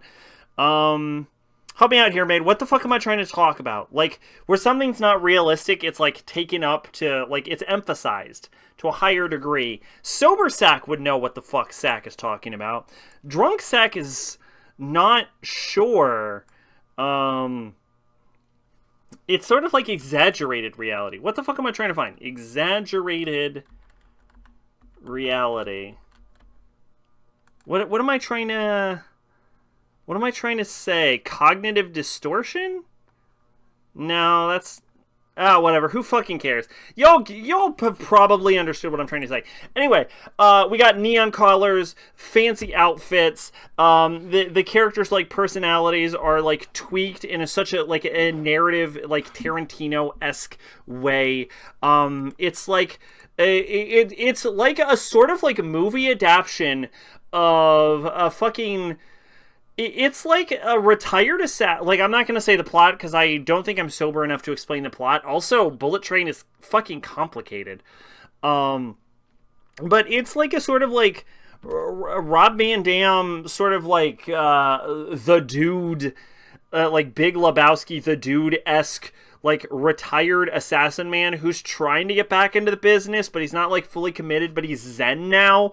And he has entered into a bullet train that is supposed to like, that is involved in a major Japan-esque crime conspiracy. That is, there's no other way to describe this. The man... It is like if the dude from the Big Lebowski, he just finds his way into a No More Heroes game, but he's like a retired Travis Touchdown. Like, it's retired Travis Touchdown finds his way into fucking No More Heroes, and also he's like a relaxed, chill Zen guy now. That is Bullet Train. It is fucking fantastic. It's crazy. It's over the top.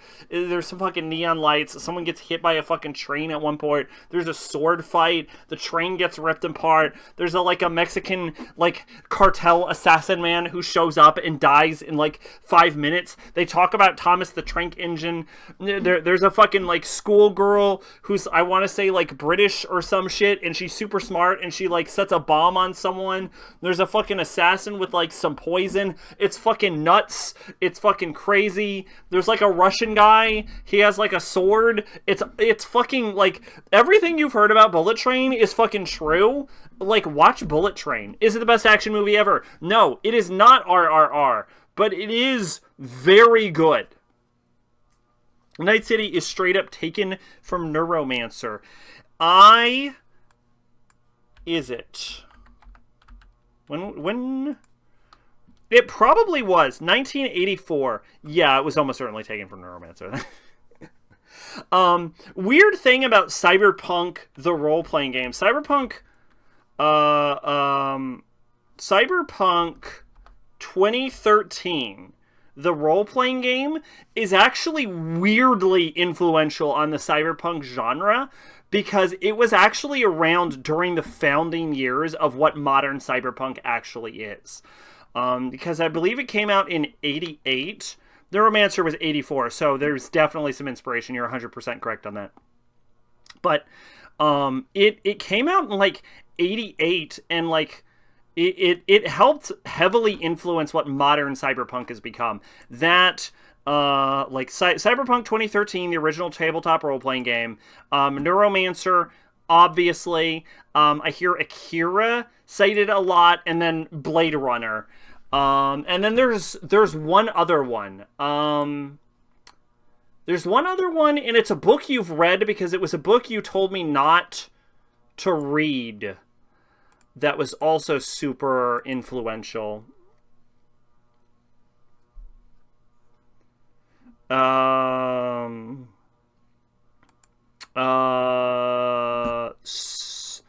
It is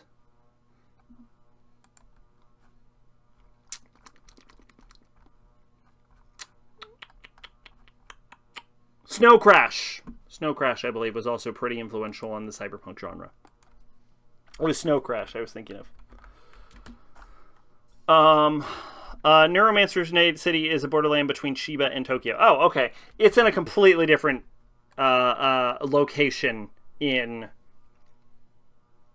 the Cyberpunk 2013 / Cyberpunk Red / 2077 world.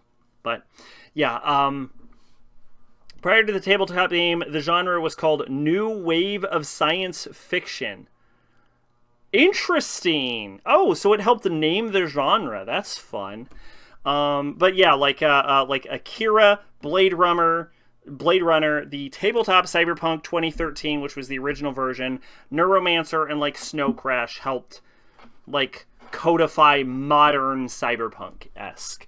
I'm gonna make an argument that cyberpunk as a genre is a lot older in concept than all of those things. In fact, if we're really breaking down the concept of cyberpunk, which comes from cybernetics, which is an exploration on like input export methods and like how they relate to human behavior, I almost think you could go further back with that. Excuse me. And I'm fucking stretching it on this one. I am like stretching my definition of cyberpunk to the absolute goddamn maximum on this, but it is very connected in concept when we talk about like what it means to be human, which is the underpinning concept of the cyberpunk genre, to more this, remember the cybernetic part of the genre than the punk aspect of the genre, but to Plato's allegory of the cave. Which I'm not gonna call the original cyberpunk story because I am almost confident that Plato had some inspiration for his allegory from someone else. But I would argue that the general roots about the meaning of humanity and the concept of humanity as relates to whether humans exist or not is far, far older than like the 1980s, 1990s. Cyberpunk originally came from the 1983 story Cyberpunk. Also, I most certainly did not tell you not to read Snow Crash. Snow Crash is good. You did not tell me not to read Snow Crash, but you also did not tell me to read Snow Crash. Definitively. You made fun of Snow Crash, is what I will say.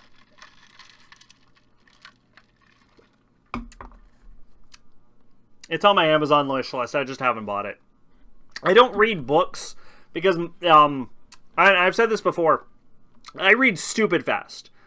Personally, I prefer Japanese cyberpunk to Western cyberpunk. I don't know. There's just something about Japanese cyberpunk. I think that's why there's a lot of integration with Japan to modern cyberpunk as well. Also, a lot of that is like Akira influence, and although it wasn't an original codifier of the genre, I think it would be insane to say that if we talk modern, like 2010s onward, modern cyberpunk is definitely 100%, no doubt in my mind, taking some inspiration from the original, I'm going to say 94 Ghost in the Shell. I think it would be batshit to not say Ghost in the Shell has got some influence in there at this point. But so I think the reason a lot of Japanese cyberpunk and Japan bleeds into modern concepts of cyberpunk. I think a lot of it probably comes from like Akira inspiration and Ghost in the Shell. A lot of it came from fears people had in the 1980s about Japan taking over the U.S. because Japan was at a huge economic peak and were the kings of the tech industry. I could also see that. That would make sense, too. I imagine it's a little column A, column B. Because the bubble popped in the 90s. Because this was during the bubble economy. We all know the bubble economy. I don't think I need to talk about the bubble economy. But the bubble popped in the 90s. And so this would have been dying down around what, God, when was it? When was the bubble? I want to say 91 was when it popped, right? 91, 92. Bubble economy. When was the bubble economy? Yeah, fuck it. Yeah, what was the bubblegum crisis?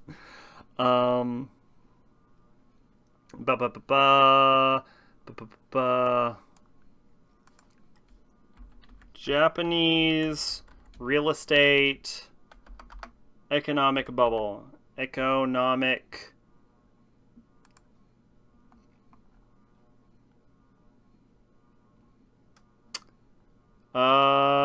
give me years. Give me fucking years. Okay, yeah, it was 1972 to 1992. Thank you. Fucking thank you. Piss off, Wikipedia. Give me that information quicker. Yeah, it was 1992. So by the time Snow Crash was coming out, the bubble was popping already. It was like mid-pop, is what I'm saying.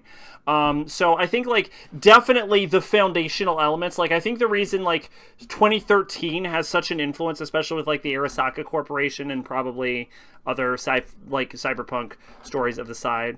Ironically, Japan embraced cyberpunk hard and made what I argue is best shit in the genre. I agree. Because I'm going to make a wild statement that the best cyberpunk series I have ever seen is an anime no one has ever watched called Beatless. Beatless is the best cyberpunk anime. You thought it was Akira or Ghost in the Shell, but it was Beatless. Anyway, but yeah, but in 92 that shit had popped. So that's like 30 odd years. Like that's longer, real talk, that's longer than I've been alive. It was so like the fears about Japan have mostly dissipated now, but Japanese influence still seeps in to modern cyberpunk media.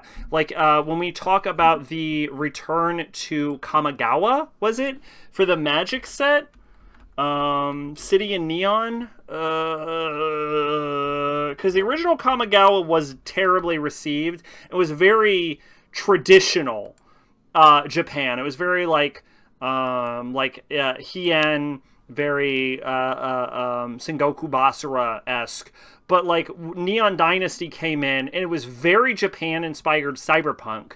And that was a relatively recent Magic set, which means even post bubble. Yeah, the original Kamigawa was in 2004, which means even post-bubble, 2022, yeah. So even post-bubble, Japan is still seeping into cyberpunk. And I don't think that's just bubble economy fears. I think bubble economy fears were valid as an argument for 1980s, early game 1990s. But I think as the bubble economy fears have settled, I think Japan has established itself as a sort of technological wonderland, partially due to perceptions that have persisted from bubble economy money, but also largely because of the influential Japanese media that has been made in relation to cyberpunk, as in Akira, as in Ghost in the Shell, probably some 90s OVA no one gives a shit about, but weird fun fact, Japan had a subgenre called cyberpunk that is completely different from the genre we know as cyberpunk. Cyberpunk in the early 80s, Japan was a genre of experimental horror films that mixed cybernetics and counterculture styles of filmmaking. So cyberpunk, an example would be Tetsuo the Iron Man. I am familiar with that film, but I have not seen it because, and I want to be clear, I would not want to watch it. It is not a movie I would enjoy seeing, and that is mostly the reason I have never sought it out. I am aware of it, though. I'm aware of it. I'm aware of the themes. I'm aware of, like, 99% of what is happening. I've seen, like, a summary and shit.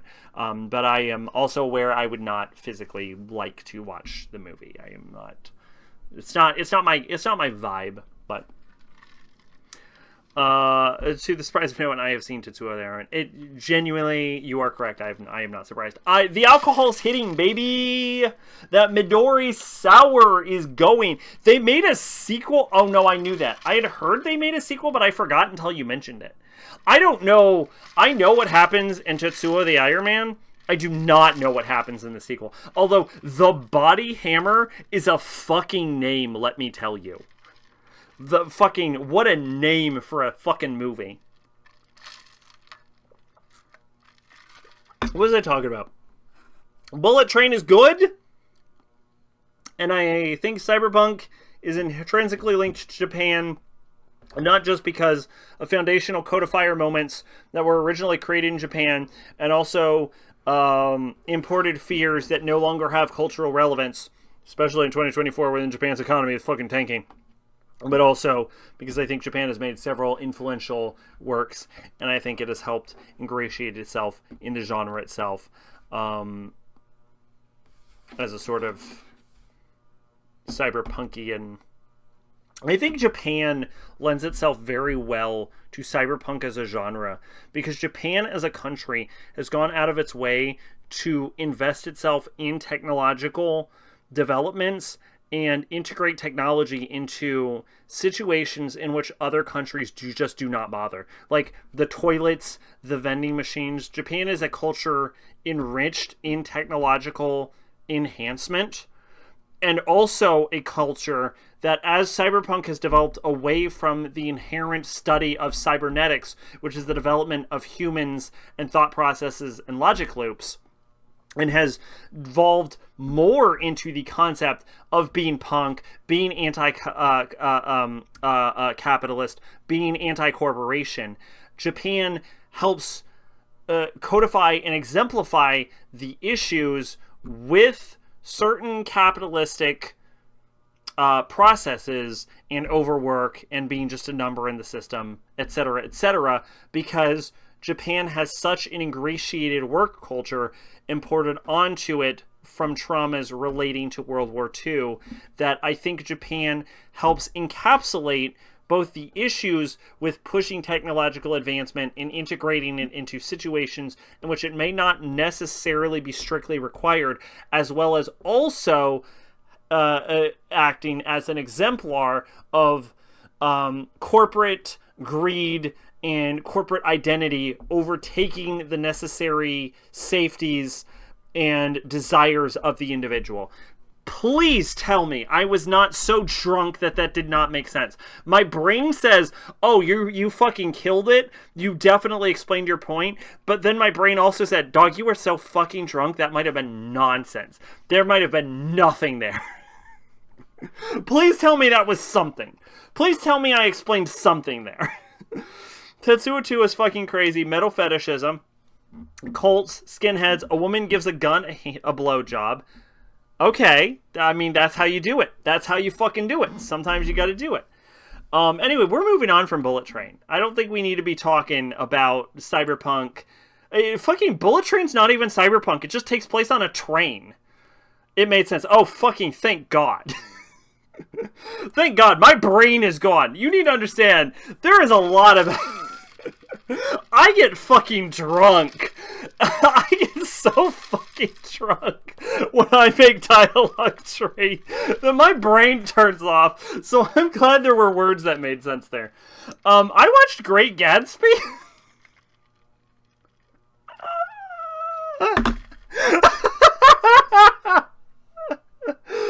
Oh, part of me is just like taking a second to appreciate the sheer fucking jump from talking about Cyberpunk to Great Gatsby. Yeah, I watched Great Gatsby. After Bullet Train, I watched Great Gatsby. It was like immediate. I need to be clear because I don't think like the amount of time in which I have jumped from talking about Bullet Train to talking about Great Gatsby is the amount of time it took me to switch from watching Bullet Train to watching Great Gatsby. It really was one after the other. I was like, well, that was Bullet Train. Time to get on to Great Gatsby.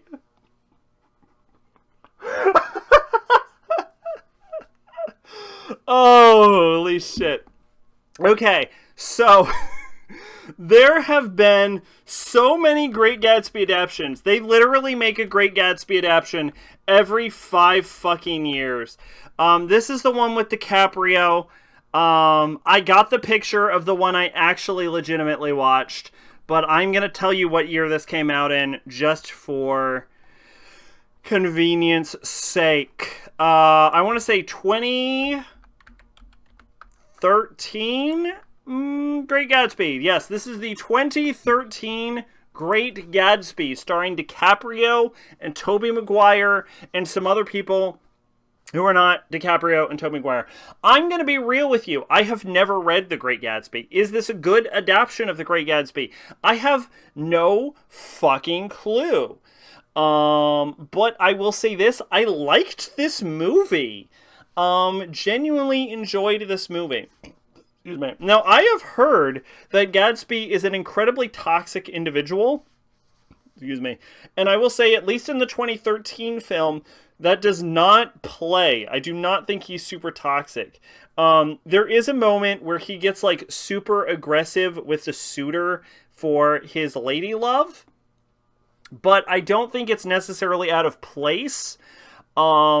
And I do feel that the woman herself can be a tad fickle, although I can't fully blame her. I don't think anyone in this film is necessarily wrong other than the guy that kills Gatsby himself. Doesn't she also, like, hit a dude with a car at one point? She does.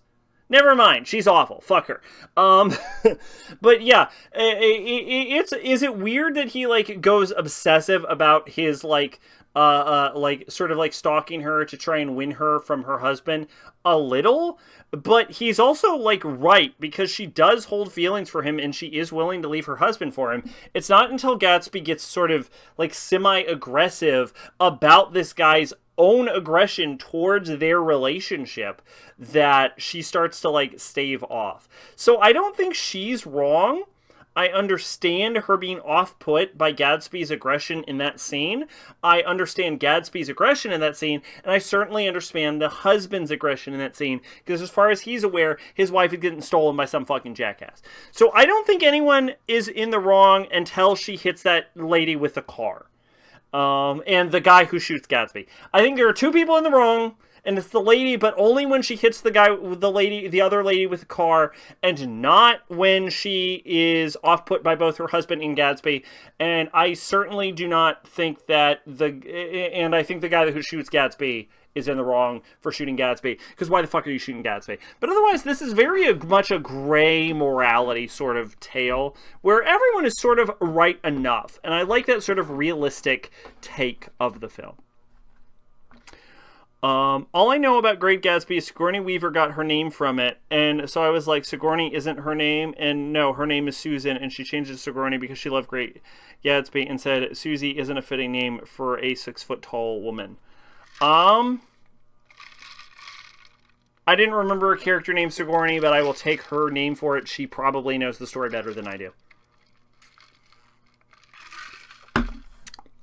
Anyway, if you're unfamiliar with Great Gatsby, it is about Tobey Maguire's character being a young buck who moves next to this mansion that throws parties all the time with a mysterious host named Gatsby, who is a billionaire, possibly a millionaire, but he's a billionaire when adjusted for inflation.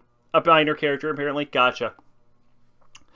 Who throws parties all the time, but no one knows anything about him. And it's sort of like discovering who Gatsby is. And he has this thing for his lost love. His entire life was a lie. He inherited his fortune from, like, a guy who died because he knew he was going to become great. And he honestly kind of became great, which is sort of where the title of the movie comes from. And so he puts it all on the line to, like, and, like, fights through a war for this woman who ends up not necessarily waiting for him. Not that I think she was necessarily obligated to, because he kind of, I believe, disappeared without a word. Who ends up marrying this other guy who she probably does not love. because he is in a higher position in society. And so he ends up in the situation where he's like coming back and she's ready to leave her husband, but then there's a sort of conflict in the scene, which I very much talked about, how I don't think necessarily anyone is incorrect in that scene, at least as portrayed by the 2013 version. I'm not speaking to the novel or any of the other 13 adaptations of this fucking book, because I'm sure they all have different takes. Is a minor male character from The Great Gatsby. Don't remember them from the movie. But otherwise, it was a very interesting movie. I like the contrast between the sort of glam 20s and then, as the series goes on, the sort of glitzy glam, high gold, high polish, like parties devolve into the sort of like set of decay and stagnation as the like background fades. If I can say anything about this, I think this movie had fantastic direction.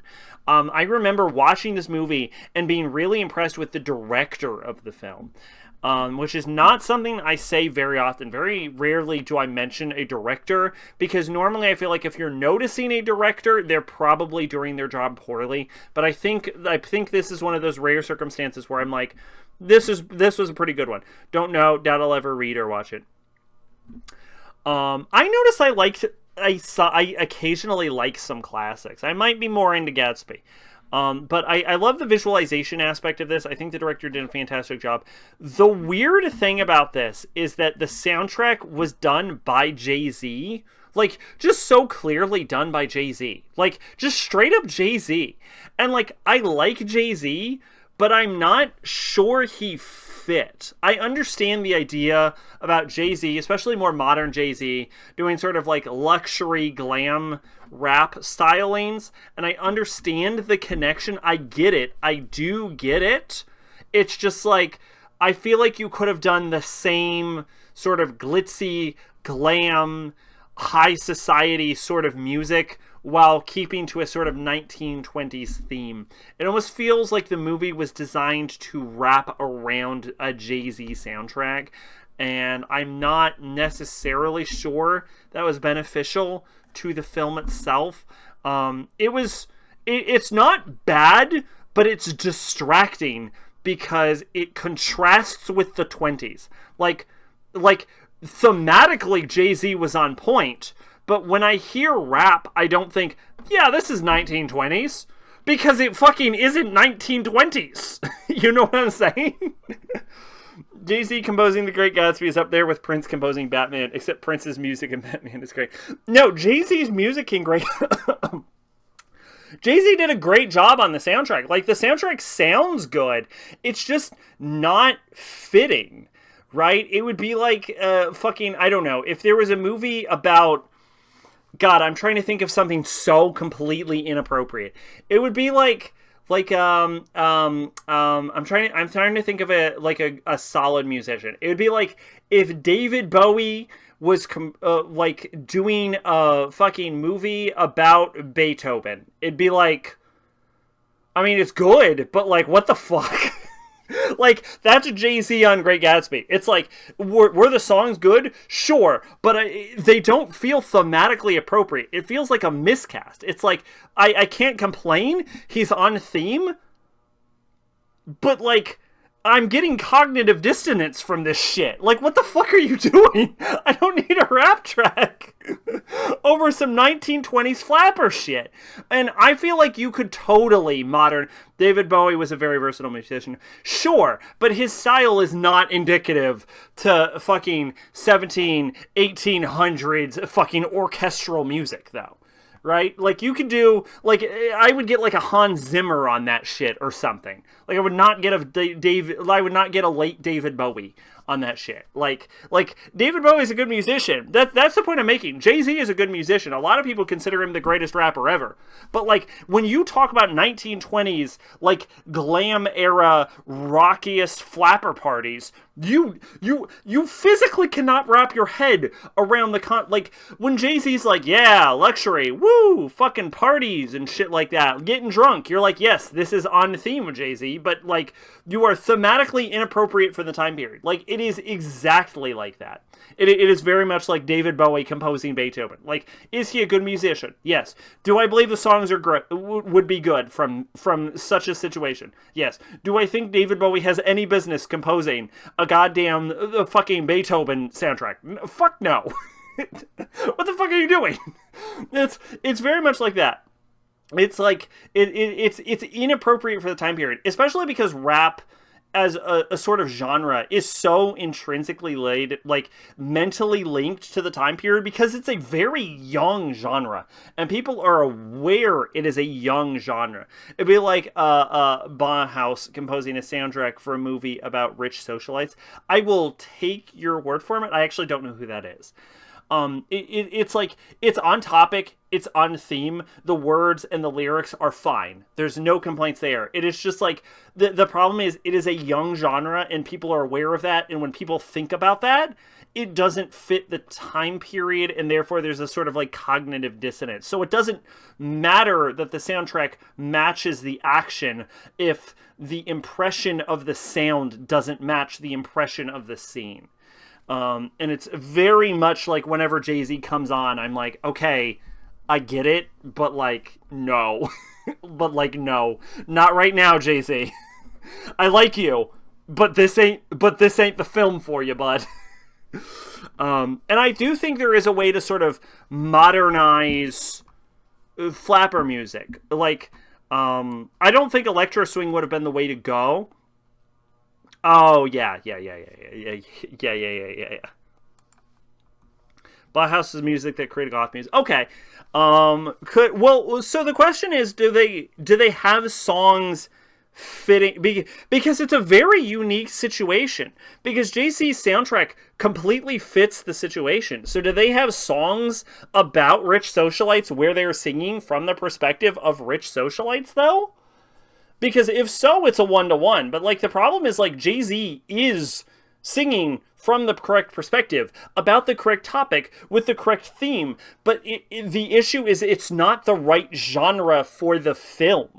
Is what I'm saying. Is like, I would never, I don't care how good of a rapper you are, I would never use rap for the soundtrack of Gatsby because it is fucking baffling. I'm focusing too much on this, if I'm being totally honest. I just pulled something that go poorly. Yeah. Okay, I gotcha. Yeah. No, it's like, Jay-Z was on the right subject. He was a good choice for the subject. The theme was correct. The lyrics were fine. It was just a poor genre matching to the film itself. It was just like, these don't go together. It would be like an electro song about sewing or something. And like the song is specifically about sewing, but it's like sewing in like the 1800s. And it's like, look, I get it. And you're on topic, but like, what the fuck is this? Like, no, stop. It's very much like that. But I just want to say it was distracting occasionally. I don't think it detracted from the movie. I think Jay-Z did a great job. There's also like some Beyonce in there because of course there was. I think the soundtrack was fine. I just think it created this sort of cognitive dissonance where I'm hearing this modern music and this clearly 1920s period piece, and I'm like, okay, but no, though. But no, you're taking me out of it a little bit. I get that you're trying to play up the glam style, but it's not happening right now. This is the wrong choice. In a crucifixion, ecstasy, lying cross-checked in an agony, stigmata, bleed continuously, holes in head, hands, feet, wound me. Their lyrics are like that. Gotcha, yeah. Okay, no, this is perfect. It would be if that song was in Passion of the Christ. There you go. That is exactly it. It's if that was in Passion of the Christ. That is what Jay-Z is to Great Gatsby. It's like, okay, you're on topic, but this is still not what I would have chosen for this subject matter. This, despite the fact that you are correct, feels wrong. But it is actually a good movie. I genuinely enjoyed it. I loved the directing. The acting was good. The film was good. I liked the subject. I liked learning about Gatsby as we slowly unrolled the layers. Like I said, I'm unfamiliar with the original. I'm unfamiliar with all the other adaptations. I enjoyed what was here. It was just the Jay-Z music, the genre clashed with the time period in a way that sort of took me out of it. But otherwise, it was a very good film. I enjoyed it. It had a downer ending, but it was also based on a classic novel. And every classic novel ends with the main character dying or their spouse dying or their spouse leaving them. And you cannot name me one that does not follow that pattern. You probably can, because I'm probably being overly general. But as far as I'm aware, that is generally the idea. Because humans inherently ascribe more value in tragedy than we do comedy. And therefore, things that make us sad and make us cry are inherently more valuable to us than things that make us happy, specifically because those feelings are considered to be more pure and more earned because of the amount of attachment required to create that escalation. There's a sort of level of detachment required to create a comedy that is allowed to create a comedy. There is a certain level of detachment that would not be allowed to create a proper tragedy. That kind of made sense and it kind of didn't, but I also don't care to focus enough about the point because I'm also not sober enough to know if I'm right. So I'm not sure if that's right, so I don't want to keep arguing and trying to explain that point because I think I got enough of it across. I just don't know if I agree with myself, if that makes any sense. Oh, I know that song. I'm familiar with that song. That might be the only song of theirs I know. Fun fact, that song shows up in a romance movie I saw once. It was insanely... There you go. Anyway, Great Gatsby. Actually good movie. Actually good movie. Will I ever watch another adaptation of Great Gatsby? Probably not. I mostly watched this because it was on Netflix, and I'm like, this is a classic film, and it had DiCaprio, and it had Tobey Maguire, and I like DiCaprio and Tobey Maguire. And I remember seeing the trailers for this, and I'm like, that's a pretty ballin' trailer. So, moving on. I listened to the Marshall Mathers LP. This is probably Eminem's most well-regarded album, and probably Eminem's most famous album. And I could go off memory, but I'm actually going to look at the track list, so sort of remind myself, because I'm a little too drunk right now to give a... I also listened to this like a full fucking month ago, if I'm being honest. What is on here? Public service announcement, Kill You Stan, Paul, Who Knew, Steve Burnham, The Way I Am, Real Slim Shady, Remember Me, I'm Back, Marshall Mathers, Knaf Kiff, Drug Ballad, Amityville, Bitch Please, Kim, Under the Influence, Criminal. Okay, so... here's what I'll say about the Marshall Mathers LP. This is famous for this is probably considered to be like Eminem's most well-regarded album. Here's what I will say. This album starts pretty strong. It starts with Stan, which is one of Eminem's most influential, most recognizable songs, which has influenced how people talk about music today, because they will call fans stans specifically because of the song. That song is fantastic. It holds up today. It is a fantastic, amazing song. I believe The Way I Am is pretty strong.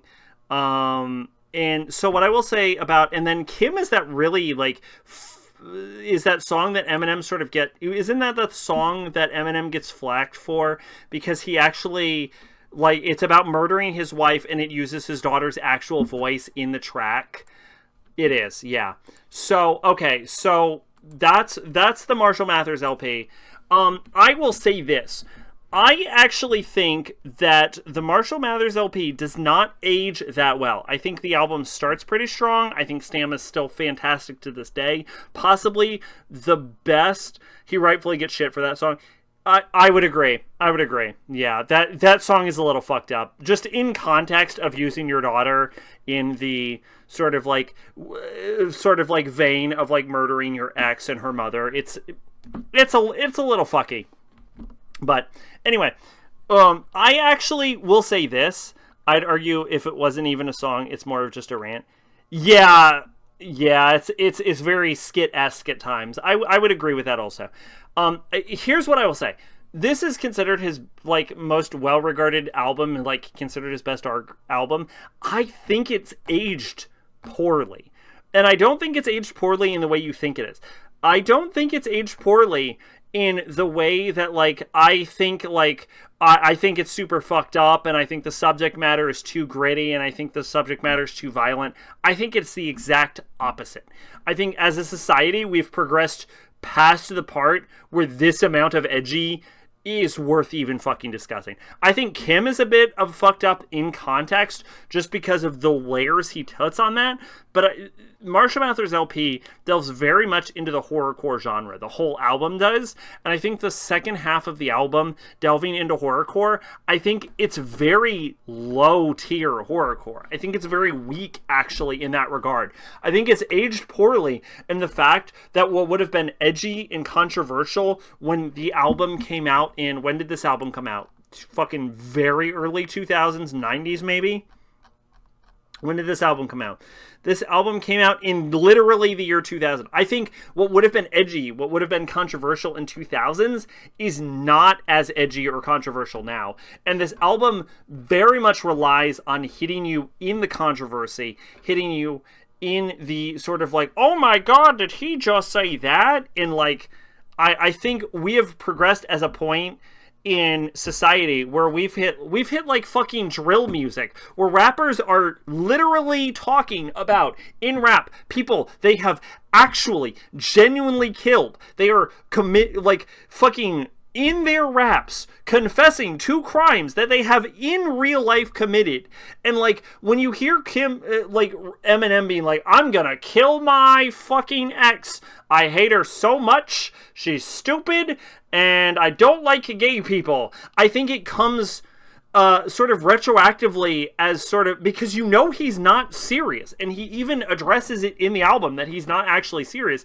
And I think the fact that he's not serious detracts from the sort of edge that the album has. I think in 2024, the album has lost its fucking edge, because what Eminem is saying in this actual specific album is shit that artists have nowadays said in their albums, but they have meant. What Eminem was joking about, I have heard drill rappers say, but mean, is what I'm saying. So I think this album has just like, because it requires so much controversy, because it requires so much edge, I think it has lost its fucking draw, specifically because it doesn't have that nowadays. It is weak sauce nowadays. When you hear Emily like, I'm gonna shoot Kim, the fact that he hasn't shot Kim means that the fucking song doesn't matter.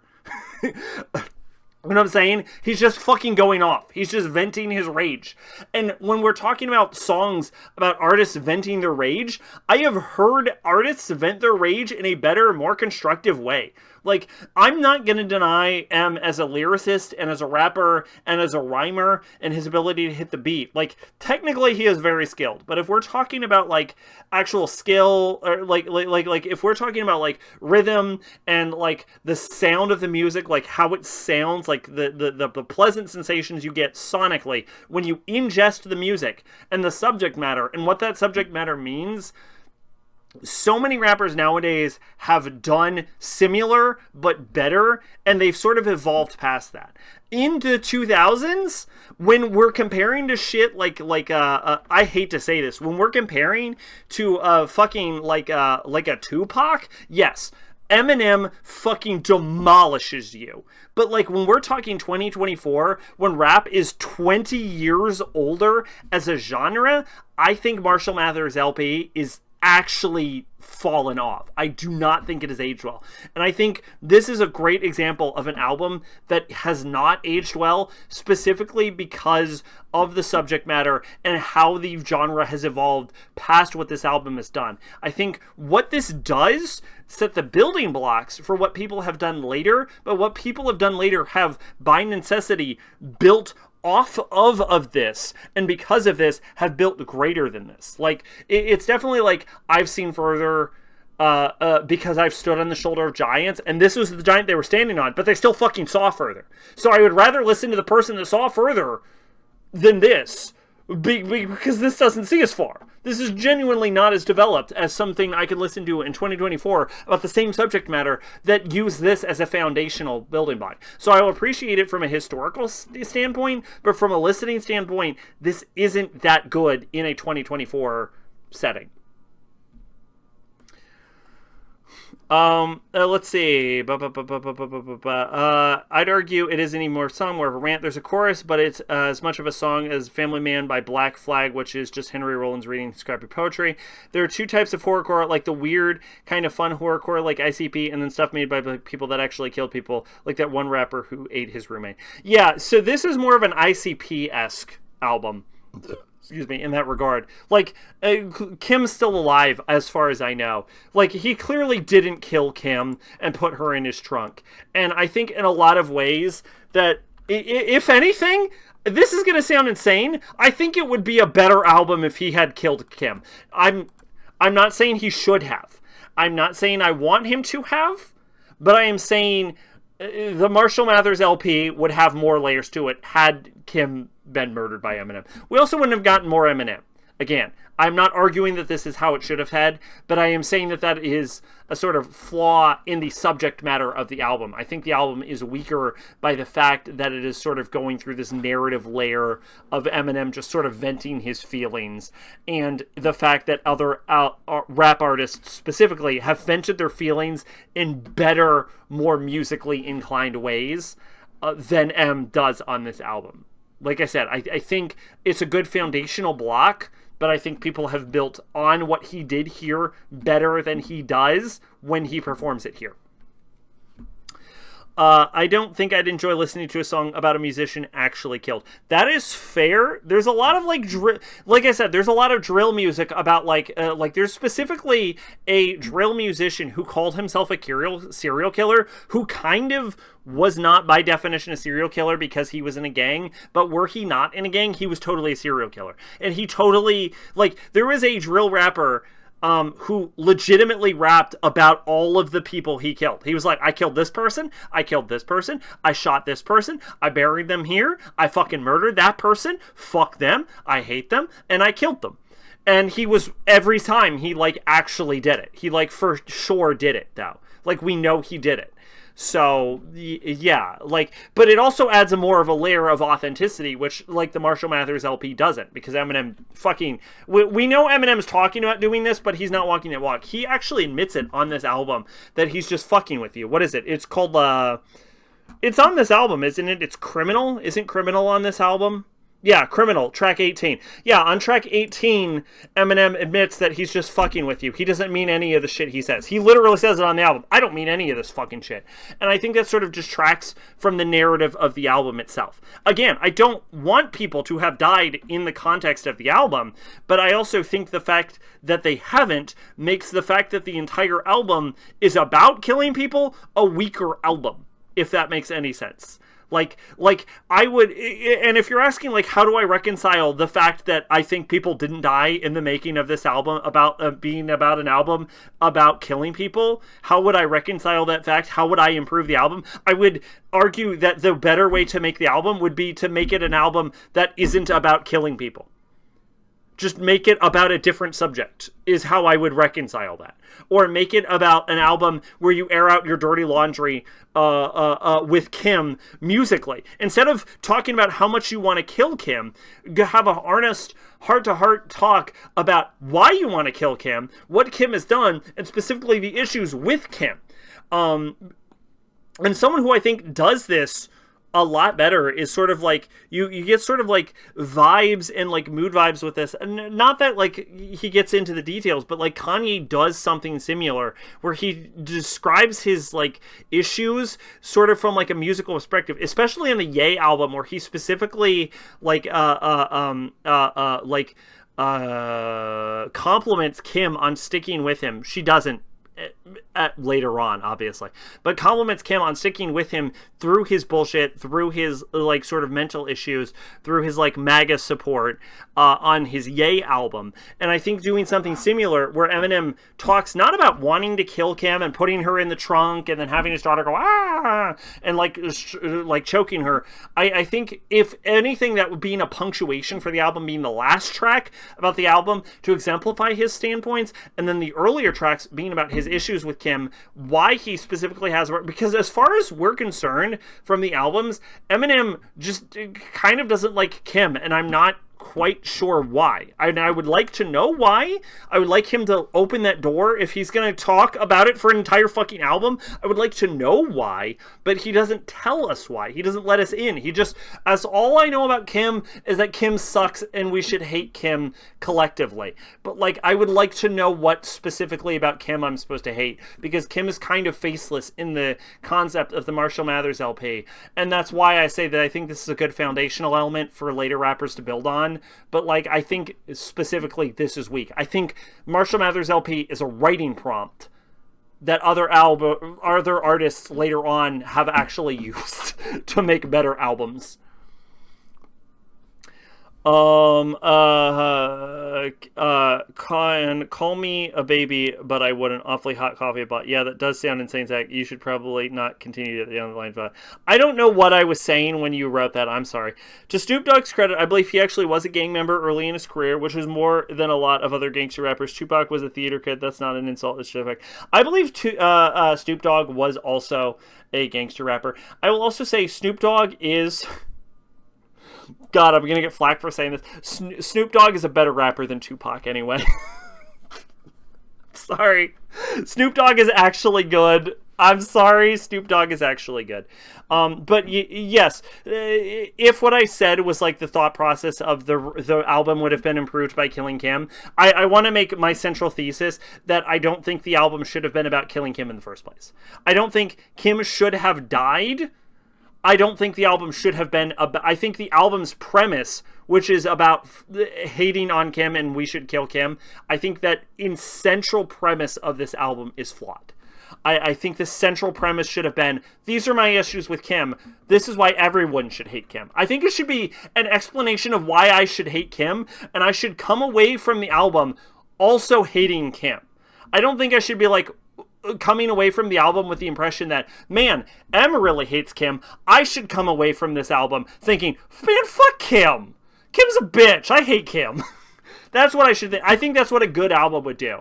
And that's why I say I think Marshall Mathers LP has aged very poorly.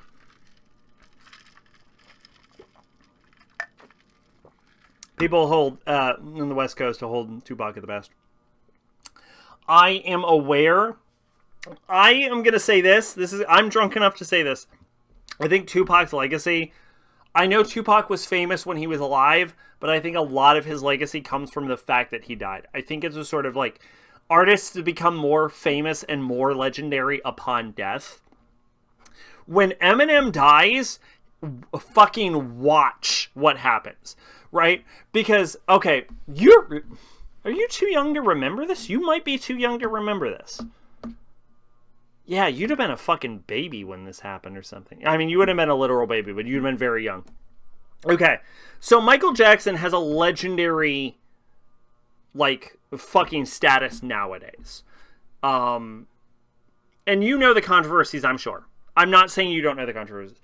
What I'm saying is, when I was very young, everyone had a general, opinion of fuck Michael Jackson. That dude diddles kids. Right? Like, that was... And obviously, you still get that nowadays. I'm not saying you don't. But, like, when I was young, that was the general impression. Was like, Michael Jackson was really good in his youth, but that dude diddles kids. Fuck that guy. And then he died when I was like in high school, and then everyone's opinions 180'd to, oh, Michael Jackson is the greatest pop artist of all time. Oh, everyone liked Michael Jackson. Oh, that Kid Diddling stuff was made up. That shit wasn't real. Like, the amount of change in people's impressions about an artist after they died, because there's a sort of like social taboo about shit talking a dead person that does not exist when a person is alive. Some people violate the taboo, obviously, but there is a sort of social taboo that goes along with it, where people are more likely to recognize someone who has died because of this taboo than when they were alive. And it drastically changes someone's perception. And I will admit, I know for a fact that Tupac was legendary when he was alive, but the status he has now as one of the greatest of all time would not exist if he was alive. If he was alive, and I saw a comment on YouTube, and I have to agree with it. If Tupac was still alive, he'd be Snoop Dogg. He would actually be worse than Snoop Dogg, for the record, because Snoop Dogg's a better rapper. But he would be in a Snoop Dogg Ice Cube situation, where he's doing family movies, and he has a fucking cooking show, and like no one takes him seriously anymore, right? People love Snoop because he's like this chill dude who smokes a lot of weed, and that would be Tupac. Right? He'd be an actor. He wouldn't be a rapper. No one would take him seriously. No one would be like, Tupac is the greatest fucking rapper of all time, because he fucking wasn't. He wasn't even close. Right? He would be in that zone. People would be like, he's got some pretty good movies, though. You see that one movie? Yeah, I saw that one movie. Tupac's a pretty good actor. Tupac would be more famous as a goddamn actor if he hadn't been shot. Right? He only gained that status because he's dead. That is genuinely what I believe. I know this, but given Michael Jackson died in 2009, it was like 7. Exactly. Yeah. It's mostly something I know from things like Scary Movie 3, South Park, various other from late 90s and early 2000s. Simps for Trump, like Ice Cube. Yep. It's sort of thing like, and you see this, you don't have to just go with like the 90s. You can go to like artists throughout history, like straight up a lot of like legendary painters, for example, like Van Gogh. You go to Van Gogh in like the 1800s, was not recognized until after he died. This is a known phenomena. When an artist of any sort dies, his work goes up in regard. And that is exactly what happened to Tupac. Tupac was no question, he was famous, he was popular, he was well known.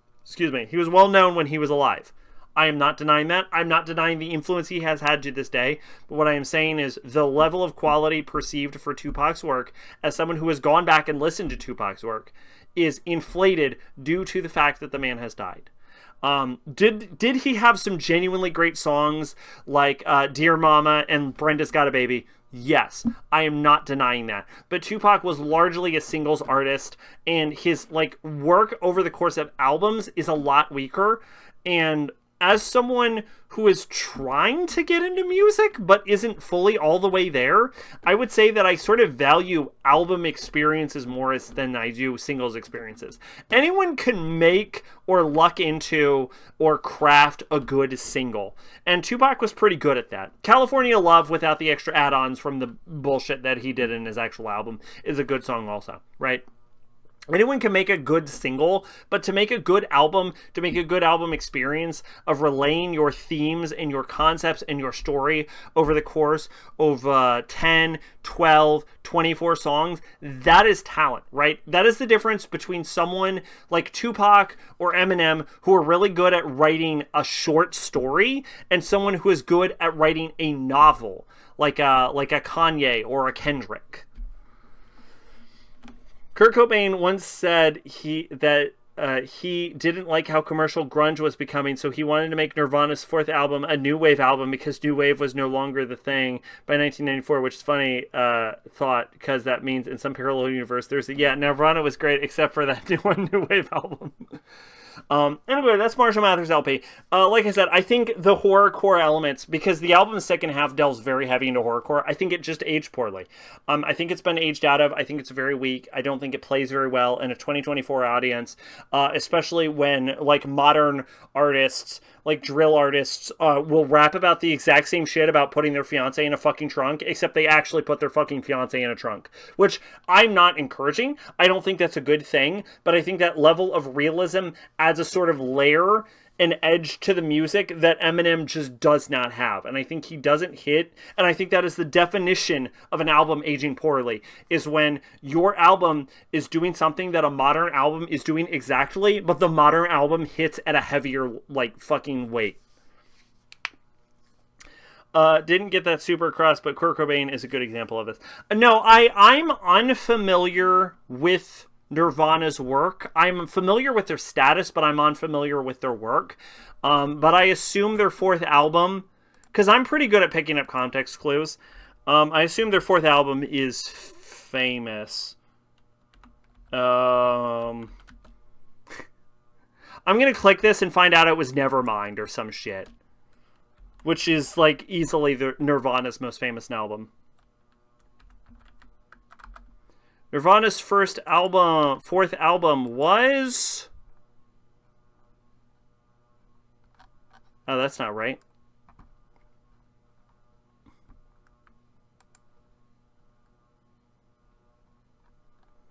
Oh, Kurt died before the fourth... What was the fourth album? What are you talking about?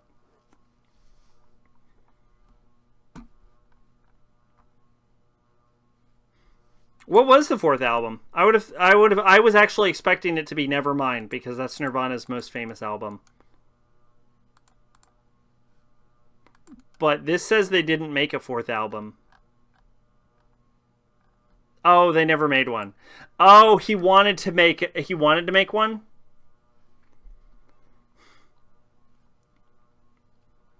Didn't Kurt Cobain... Oh, yeah, it was In Utero was the third one. Didn't Kurt... I don't want to be insensitive. So I want to be clear, because I'm genuinely asking, because I'm not familiar. Didn't Kurt Cobain, like, kill himself or something?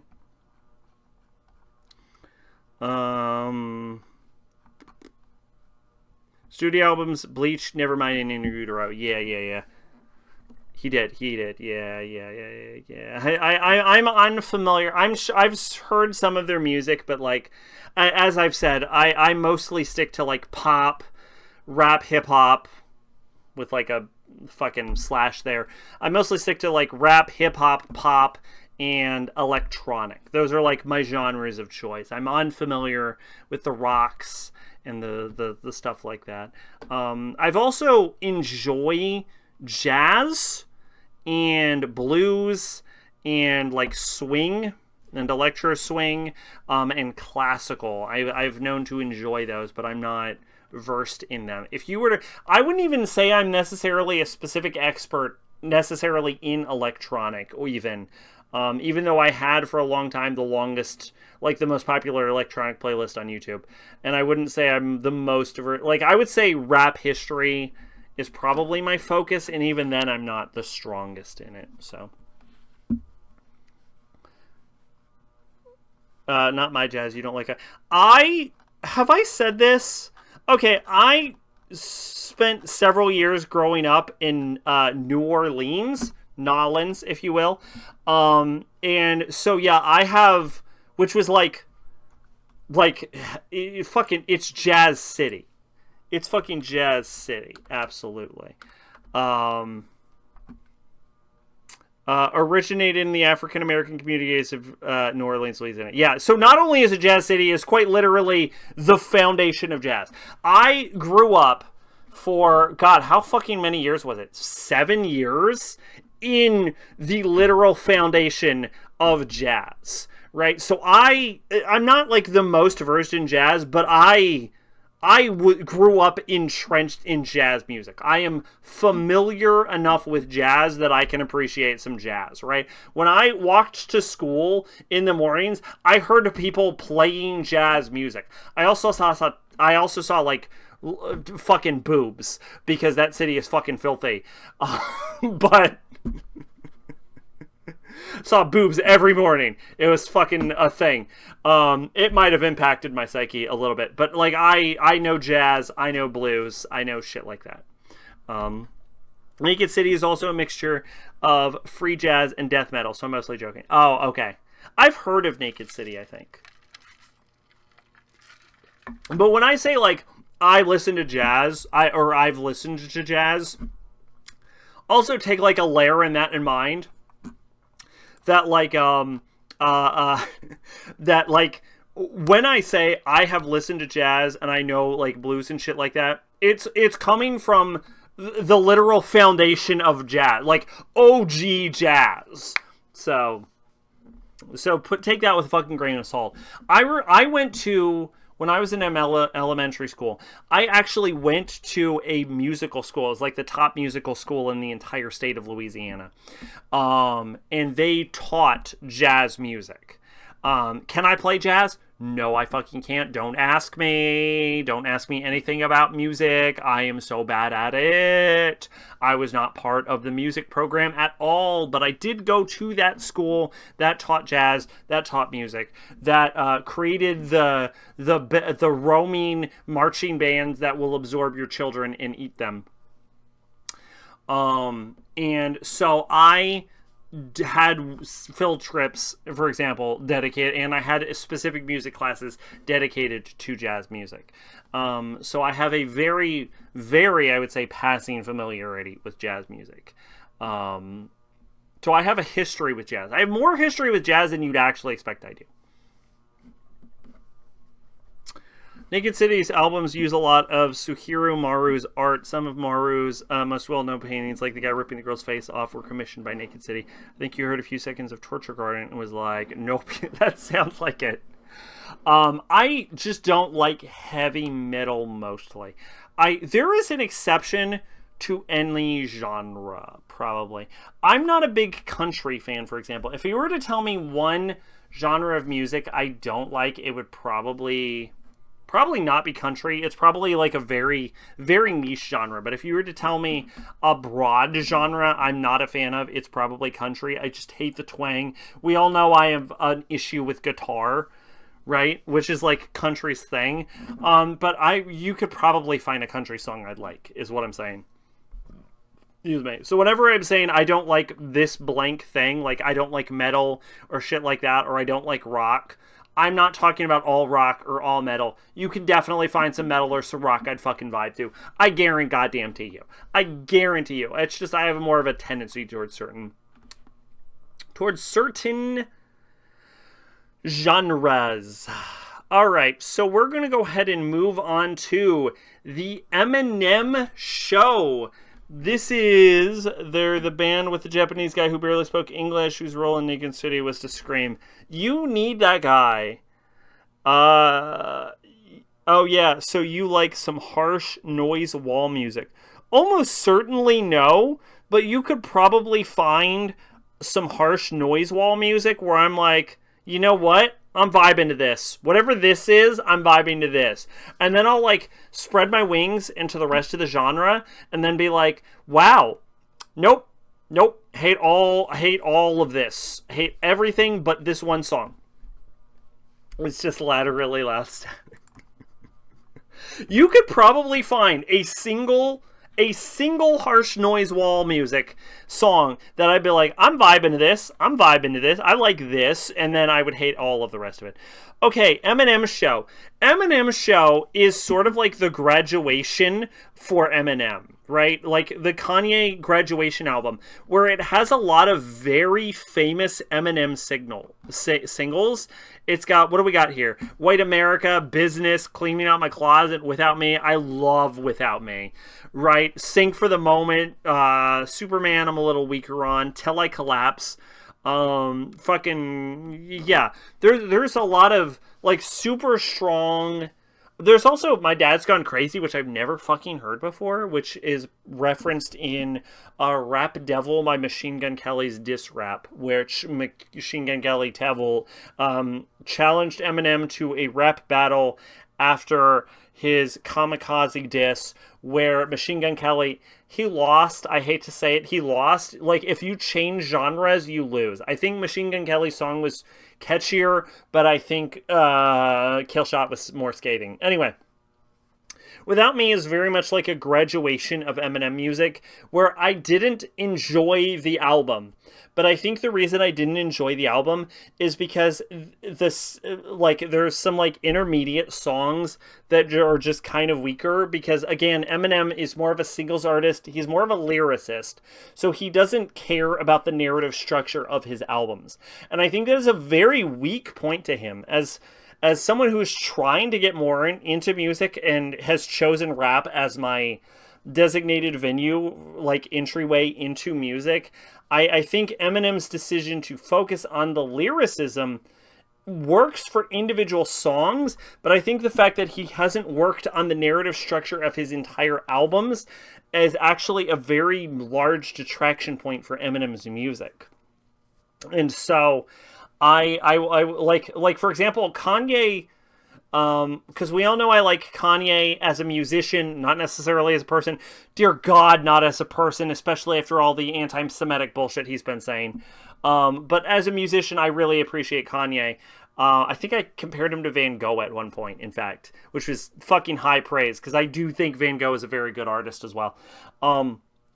But is sort of like, he's very good at comprising an album of like, these are the themes of the album, this is what I'm trying to convey, this is the general message, this is the story I'm willing to tell. And I think Eminem is not good at that, right? I don't think, like, the Marshall Mathers LP tells the story of Marshall Mathers. I don't think the Eminem show tells the story of Eminem. I don't think it puts on a very good show. I don't understand what he's necessarily trying to go through. I think the individual specific singles that are in this album are good, but I don't think it comes into a cohesive story. I don't think it comes together well. And I think Eminem's focus on lyricism, on trying to create a single cohesive piece of individual music, doesn't end up creating a single individual cohesive piece of album. I think he's very, again, it's a similar Tupac situation. I think he's good at creating a short story. I don't think he's good at creating a novel. And I'm not saying I'm right on this, because I'm not an expert on music. I don't know how music is supposed to work. But for me, as someone who has experience with other media, who has experience with like novels to an extent, who has experience with video games, with like fucking like movies and TV shows and anime and manga, it doesn't matter how good an individual component of what you're trying to create is. You could create the greatest goddamn chapter of a novel I have ever fucking heard, and I will give you all of the credit in the world for that.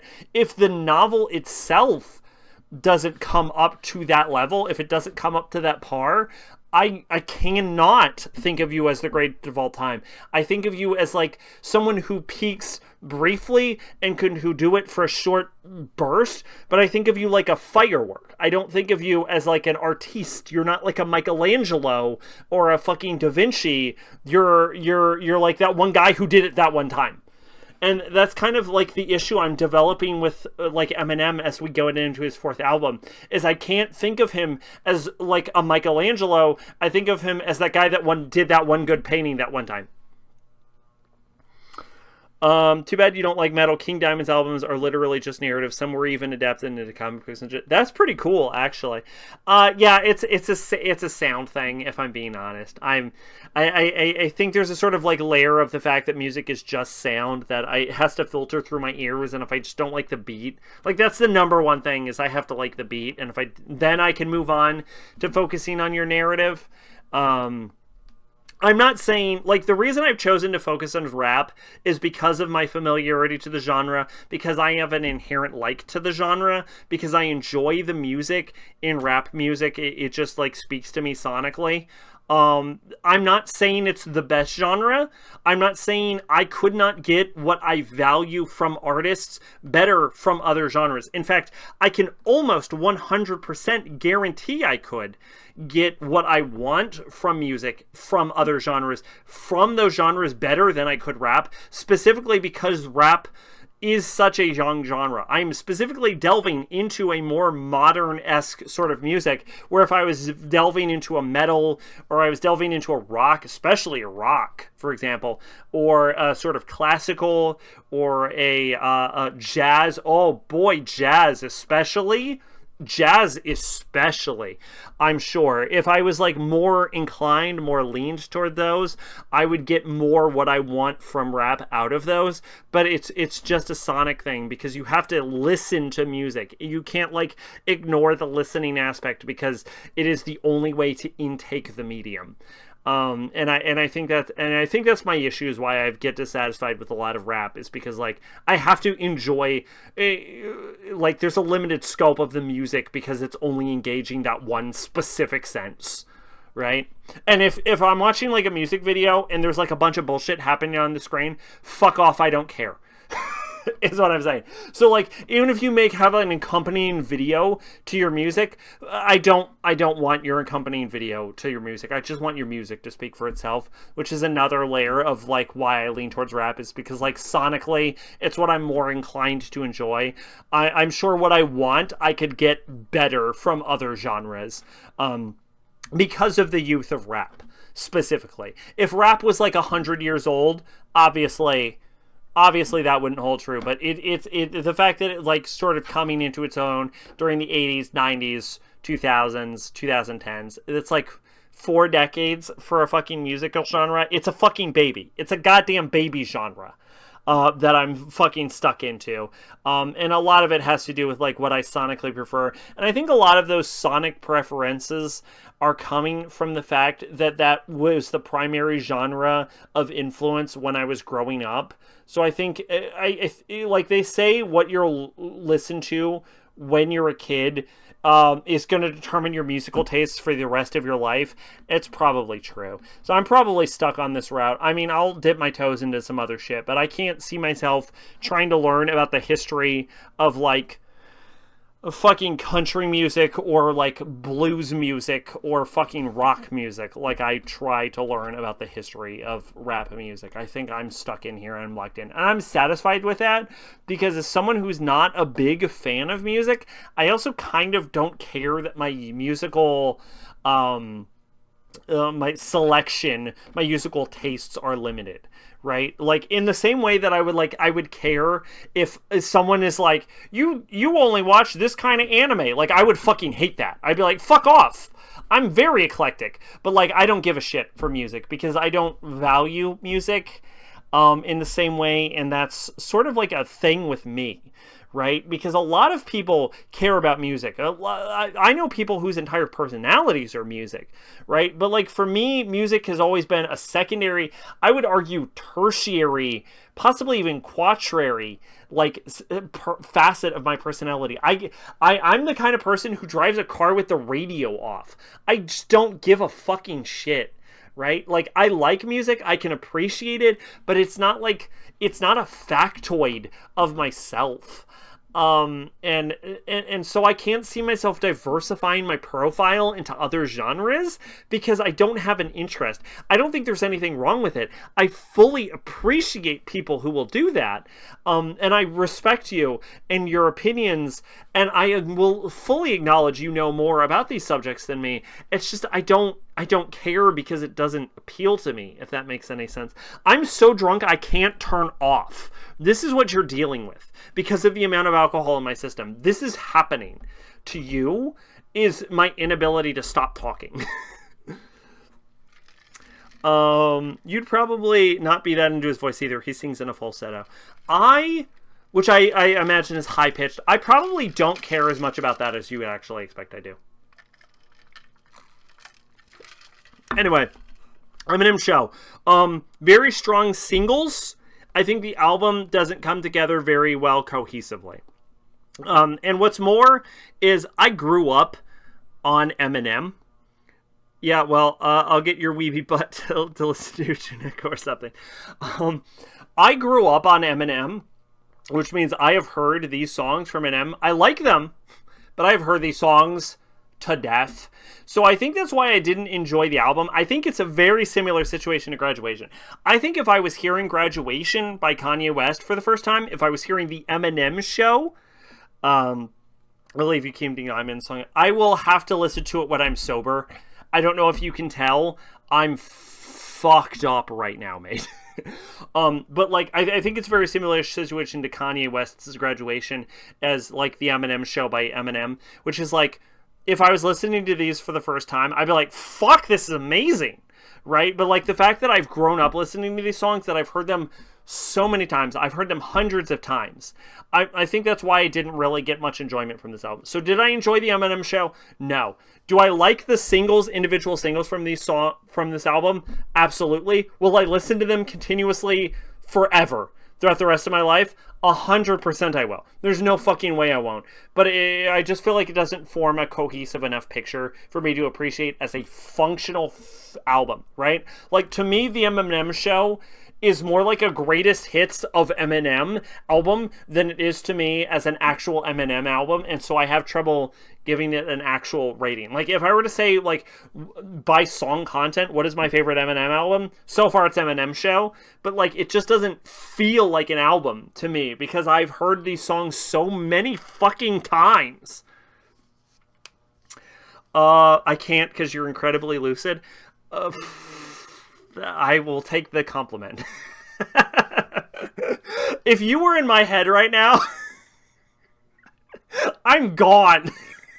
I'm not going to remember this conversation tomorrow. I'm so drunk. I'm so fucking drunk. This is the I don't know how much alcohol was in here. This is like the 5th drunkest I've ever been on stream. I'm so fucking gone. Oh, shit. Oh, I looked at the clock like 3 minutes ago and I was like, oh, fuck, I'm gonna have a day tomorrow.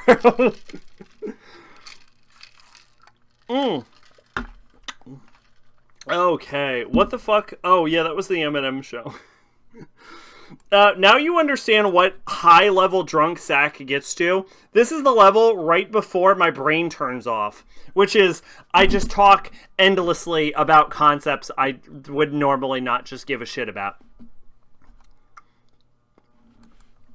Alright, let's talk Wrath of Ninja. Oh, shit. Oh, shit. I forgot. See, this is how you know I'm drunk. Anime Dartboard is the show where I talk about an anime that we pre-selected. That's like, what is it, 350 minutes? It's 350 minutes, and it's English dubbed, which is actually a holdover from the Cold Topic podcast, which I kept because I thought it was a fair enough rules, and also because I secretly wanted an excuse to keep watching things dubbed in English, because, as I have said before, I read so fast that my right eye, because my right eye moves at a different speed, because I read it over 1,000 words a minute. Genuinely, I read that fucking fast, right? So my left eye is my dominant eye, and it reads so much faster than my right eye that I give myself a goddamn headache if I read for too fucking long. So I will actually avoid subbed anime specifically because of the increased amount of reading, because my right eye lags behind my left eye and it gives me a massive goddamn headache. And I own an eye patch specifically to cover my eyes, to force myself to use my right eye so that my right eye can speed up. But have you tried to watch a fucking TV show with an eye patch? It's actually legitimately kind of a pain in the ass.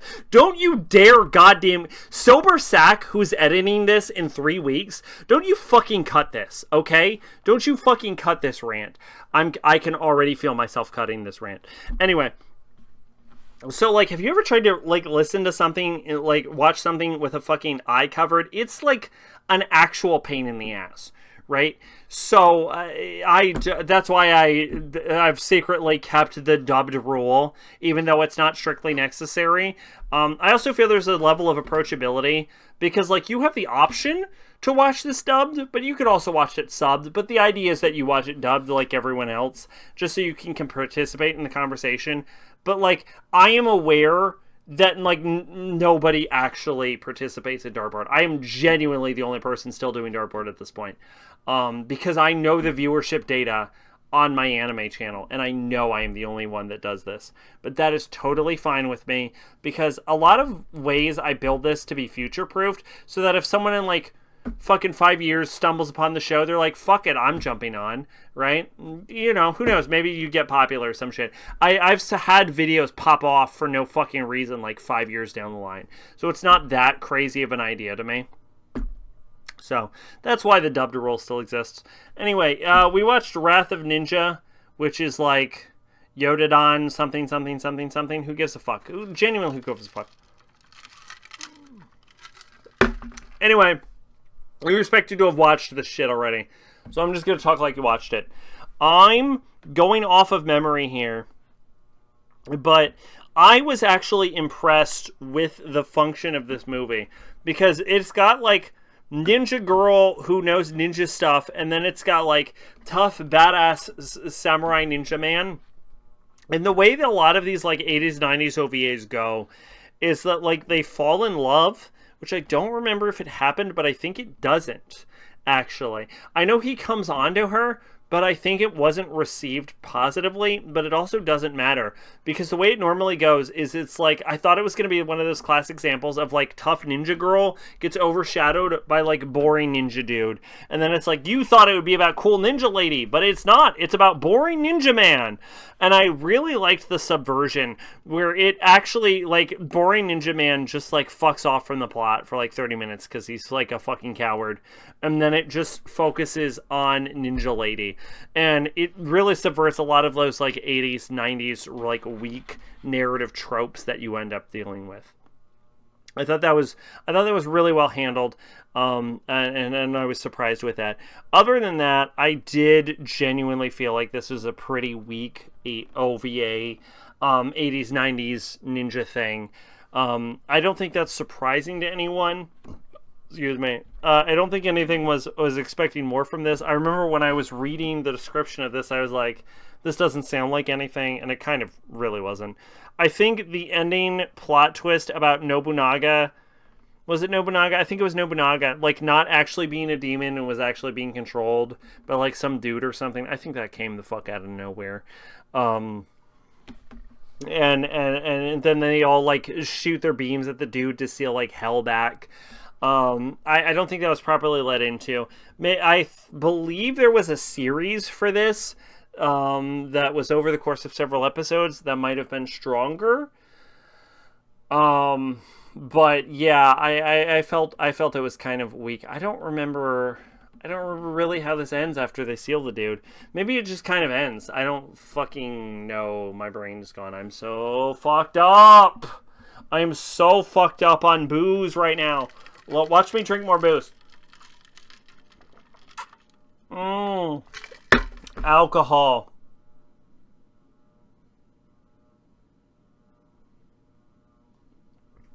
Somehow not the drunkest I've been on stream. But we're getting there. Does anybody else have anything to say about Wrath of Ninja? If so, leave it in the comments.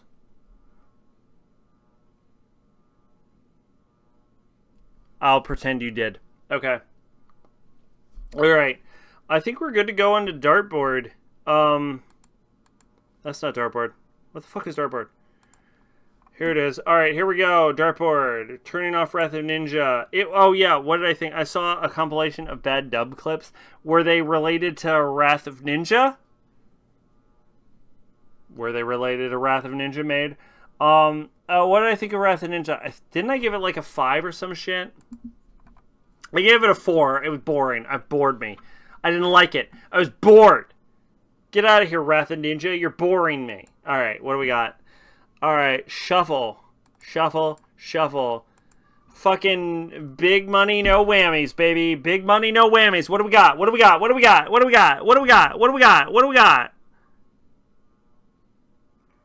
Devilman Tanjohen. Oh shit. Wasn't that the like 80s Devilman OVA that was supposed to be pretty good?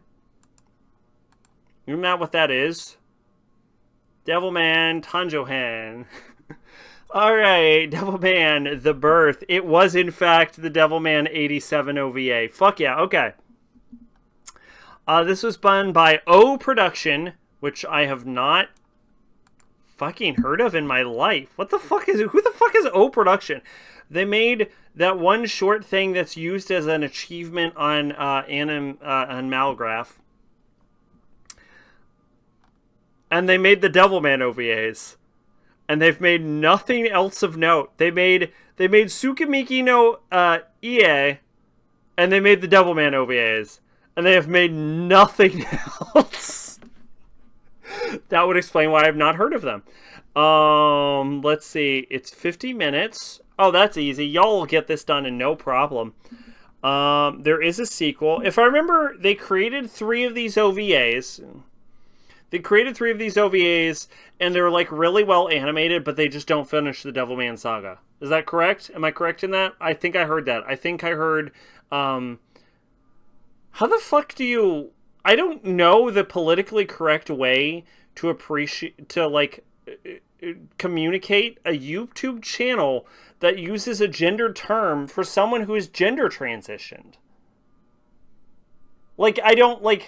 If you're talking about someone in a past tense who had a specific YouTube channel with a gender-termed YouTube channel, do you address them generically, or do you address them with their new channel, or do you address them as the name of the original channel? I don't know the politically correct way to do this. I will call this person Digi. I know that Digi had a especially because Beatrice talks about new shit on her fucking current channel, so it's very confusing to me. I don't know the appropriate manner of dress. Forgive me if I'm wrong. I genuinely don't know how this situation is meant to be handled. I'm genuinely trying. But I know Gigi talked about the old Devilman OVAs and said they stopped halfway through the show. So a third was planned but never made because of the Japanese recession. Gotcha.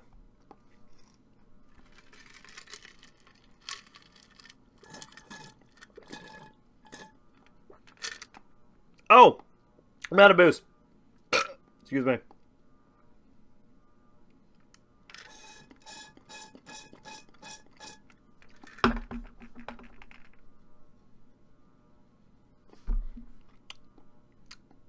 What was I doing? I was reading. Devilman, Tenjohen, Devilman the Birth. I don't think I understand what you're asking. Okay. Real Peak 90s dubbing. Let's take a step back. I'm going to be very mechanical on this, right? So, Digi, there was a YouTuber in the past, anime YouTuber, AniTuber, called, the YouTube channel was named DigiBro, right? Also occasionally called Digi, which is what I chose to settle on. And Digi, which bro, of course, being short for brother, is a specifically male gender term. And Digi has transitioned into being female. And I believe changed the name to Yig Studios, is that correct? And has changed her name to Beatrice, or Trixie.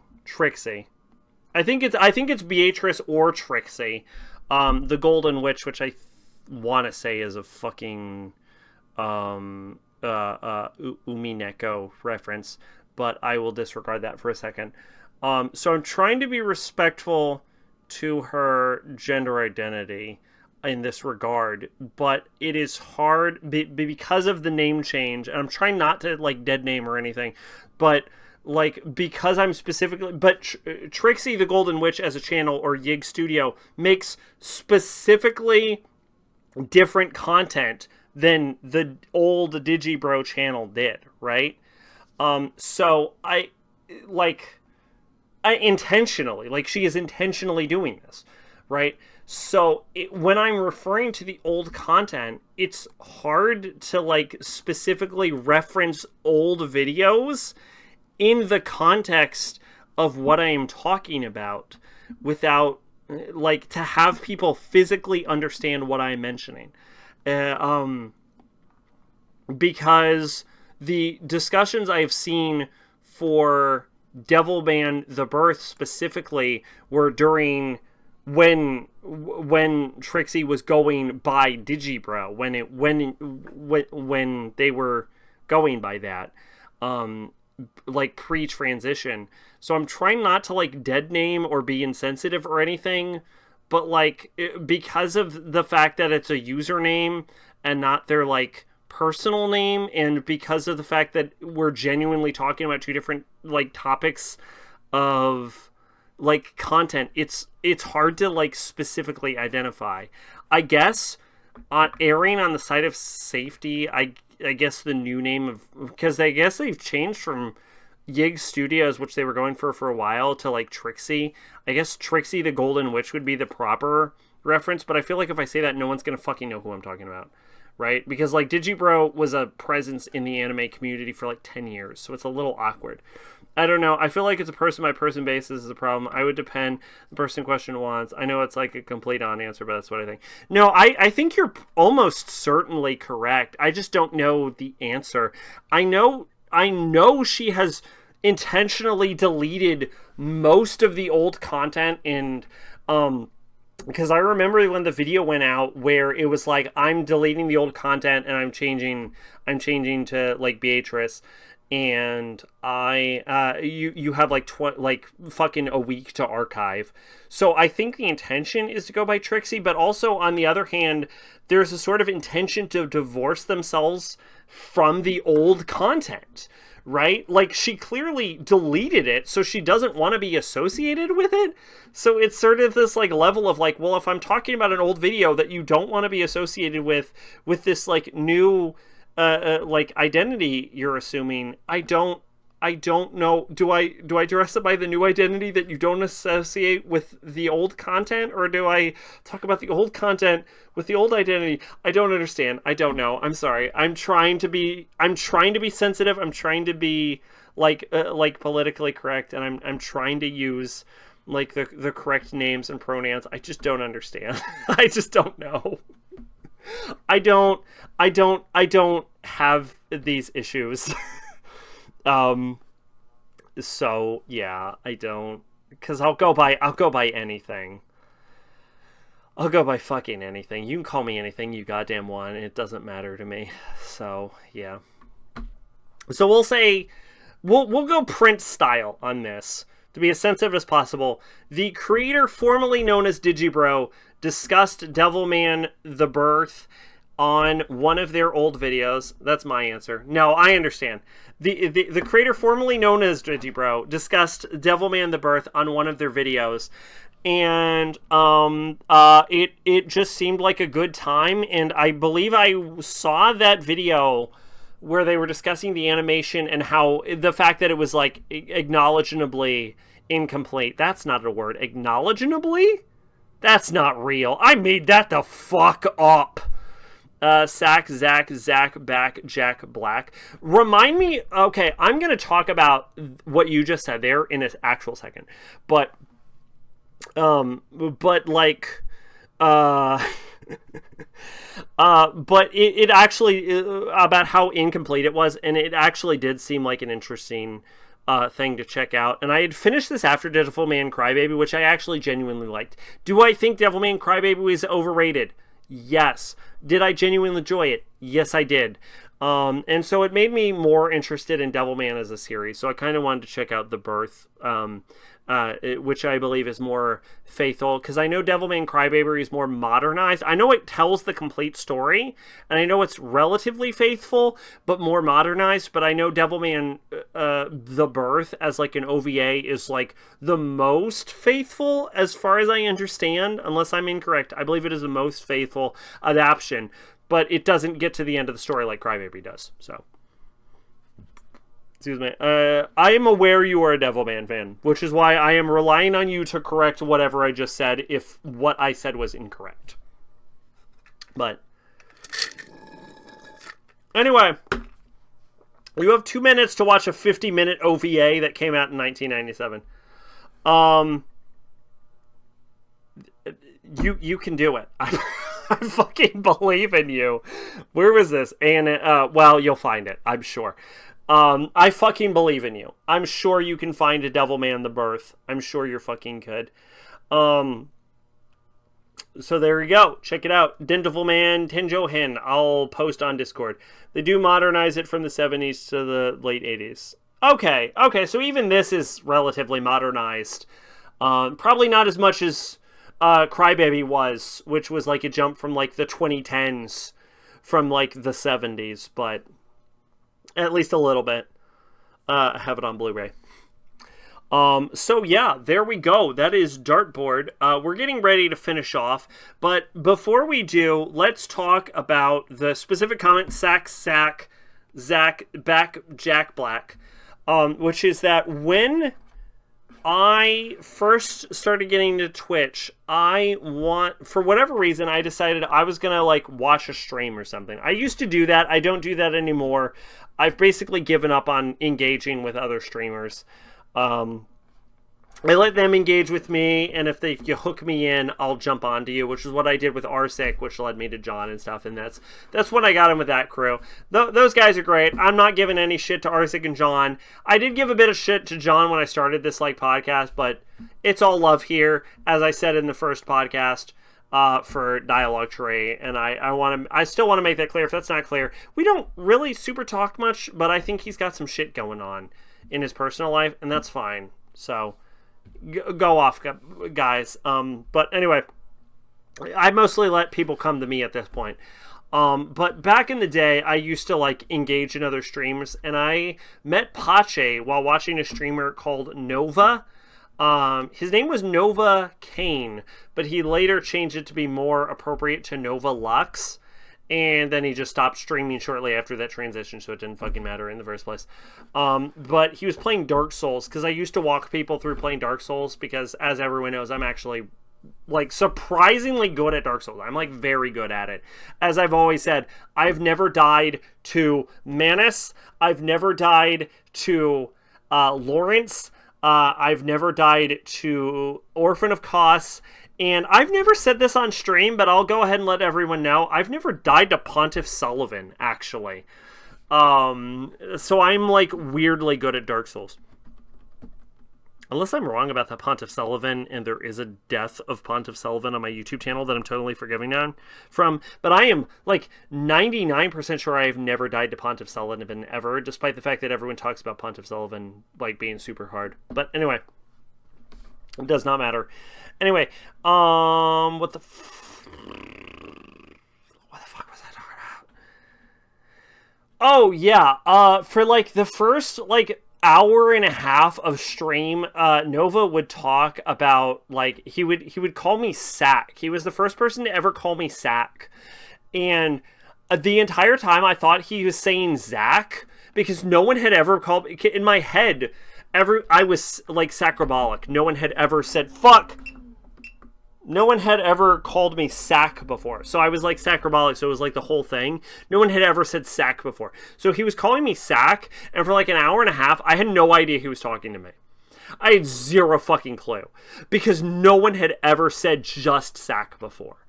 And obviously later that would become a thing, and then people would be like Sack. And like now I recognize, if you type it, like if you say Sack or SAC, I get you. I know exactly who you're fucking talking about. But like for the first like stream I'd been on when I was using the fucking name for the first time, I was like appearing in like chat regularly, and someone was forced to interact with the full name of Sacrabalic. I had zero fucking clue who Sack was. I thought it was Zach the whole time. Hilariously enough, I have actually gone by Zach since then, on a few instances, just because I think it's fucking more convenient. Because I almost recognize Zach as a name of myself at this point. It's like, Zach is almost a pseudonym of me now. You cannot expect my stupid ass to fully type Sacrabalic. That's fine. I especially can't expect you to, because you capitalized it, and my name is never capitalized. It was, if you're ever wondering why, by the way, why I don't capitalize Sacrabalic, why it is always undercased, I want to be very clear. You would think it's like a pretentious stylistic choice. It is a typo. It is a straight fucking typo. I have forgotten to capitalize it so many times that it's just now, it's become stylized as always undercased because I fucked it up so consistently.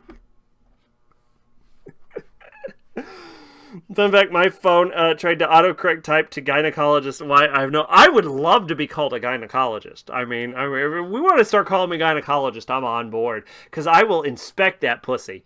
But, anyway, I think we're good. What is that, a 3-hour stream? I got super drunk. This is like the 4th fucking drunkest I've ever been. We all already know to watch Devilman Tenjo-Han, Devilman The Birth. You have no reason not to. I'll post it on Discord when I'm sober enough to remember that I'm supposed to do that. But, yeah. Thanks for stopping by, everyone. I am going to try, no guarantee, to be on tomorrow for Saki Mouse Summer 2024. Look forward to that shit. And then, will I be here Monday? Maybe, maybe not. I don't know. I was originally intending to be here Monday, but that was before I was intending to quit Monday. So, we'll fucking roll the dice on that. But I will try and keep everyone abreast of the situation. And I should be streaming a little bit more now that I am entering that unemployment saga. I shall quote Valhalla. It's like being a gynecologist after a while. You stop seeing boobs and vaginas and all you see are issues you have to fix. Real talk, 99% of the time, right? Like, okay, so most of the time when you're going to a gynecologist, all right, we'll talk about this for a second, because I've done my recap, right? Everyone knows you're supposed to watch Devilman The Birth or Devilman Tenjo-Han. It's the same fucking thing. I'll post it on Discord, whatever. Look forward to Steins Gate on favorite search.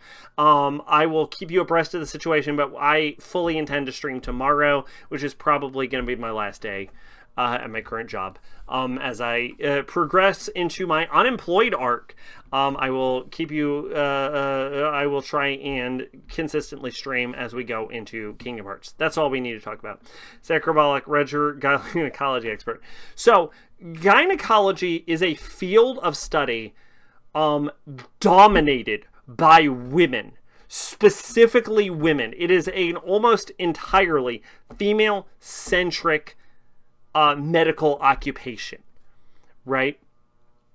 And a lot of it has to do with the fact that if you are a woman, 99% of the time, if you need someone to look at your vagina, you want a fellow woman just for comfort's sake, right? So it's sort of like very cliquey. I've heard it even described as sort of like a sorority. Like that is a female-centric sort of field of study. I'm sure like there are men in there, but it's something like 90% women, right? And a lot of women are more comfortable with other women poking around in that zone, right? But like everything I've heard from gynecologists are like when you have to even if you like vaginas, when you have to as a job poke around a vagina, like because you don't get to choose the vaginas you are looking at. That is not a choice you have, right? So like when someone is coming to you, usually it's like a checkup, but like the checkup range can be from like the fucking like young adults to like old ladies. Like you could be looking like at like 80-year-old pussy, right? Do you want to see that? Probably not. If you are physically attracted to vaginas, you're still probably not looking forward to cracking open some like 90-year-old dusty pussy that you like crack open and the dust goes pow. Like that's not your fucking gimmick, right? And if someone is coming to you to look at them physically for medical purposes, and it is not related to a checkup to just make sure you are okay, that means that you are going to look at a vagina that someone wants you to look at specifically because there is something they believe to be medically wrong with it, right? A gynecologist can't choose the age or appearance of patient. Exactly, right? So, like, it's like, hey, doc, I've got gonorrhea, right? Or, like, yeah, my fucking pussy cheese is overflowing, right? Or, I cannot fucking stop bleeding, right? Like, I want you to be clear. If you are attracted to women and you are attracted to female vaginas, I know on paper it sounds like, oh yeah, I gotta look at all the pussy I want. Like, I know gynecologist sounds on paper like a great idea. I need you to think about this for 5 fucking seconds, right? Why would someone vocationally go to a gynecologist? Right? It's because there's something wrong there. Do you want to see something being wrong there? No! No, you do No, you don't. You don't want to see a fucking pussy that's like half fucking rotten because it's fucking got gangrene or something. And there's like worms poking out of it. That is not an image you want in your head. That is something that is going to turn you off of vagina, right? Like, and I think like largely, I don't know how like medical school works for that kind of thing, but I feel like that's like, hey, is this something you want to go into? And then they show you a fucking gangrenous maggot-ridden vagina, and you're like, oh my god, I'm fucking out. Holy shit, what the fuck? What the fuck? I would rather look at anything else other than that. Because you would. Because it's fucking awful. So I think there's a sort of like a layer to that about like why it's like primarily a like female dominant, because like realistically like most men are exclusively into women, and so you don't want to see the worst vaginas in human history. Like you don't want to see a vagina that a woman wants you to look at because she thinks there's something wrong with her vagina, right? You want to see the vaginas that women are proud of. There's like, hey, you want to see this? Look at this. And you're like, yeah, I want to see that. You don't want to see like, hey, there's maggots crawling out of me, because that sounds awful. Because you don't want to see that. Because I don't want to see. Like, there's no part of a human body I want to see that fucking happy to. But that's what a gynecologist's job is. Like, that is what you were signing goddamn onto.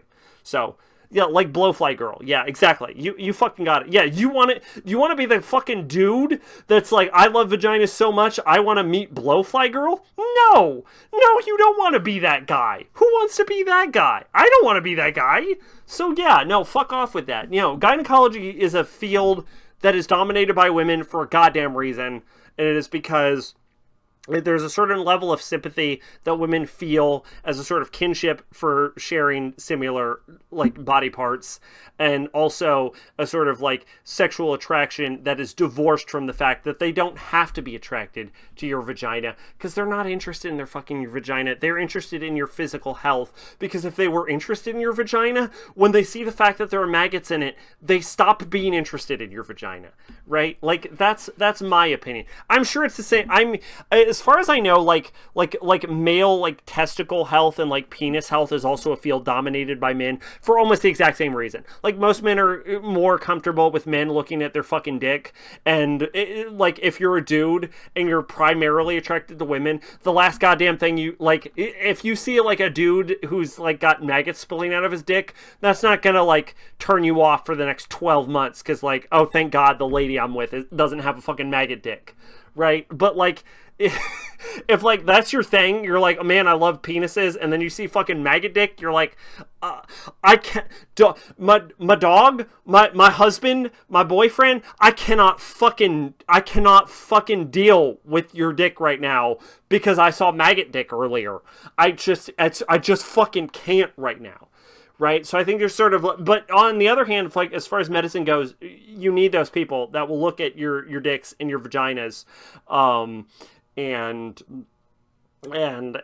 like you need those people. You literally need them to do that because someone's got to do the fucking job. But I think that's why it's primarily. Like, I think a combination of comfort and statistical sexuality is probably the primary reasons for the fact. Because it sounds great on paper until you remember that, like, the only reason someone would be coming to the doctor is because something's fucked up and shouldn't look like that. The med tapes, they'll show you in school what scared them away. Absolutely. Yeah. Was unaware there was even a field for that. Oh, yeah, for sure. Bi and pansexual struggling in the meds field. So probably not, because they probably go into something more normal, like kidneys or heart or, like, muscles. Like, if you're bisexual and you're like, I like both parts, it's like, you want to go into, like, gynecology or the male version, which I will look up right now. What's the opposite of gynecology? There's a term for it. Opposite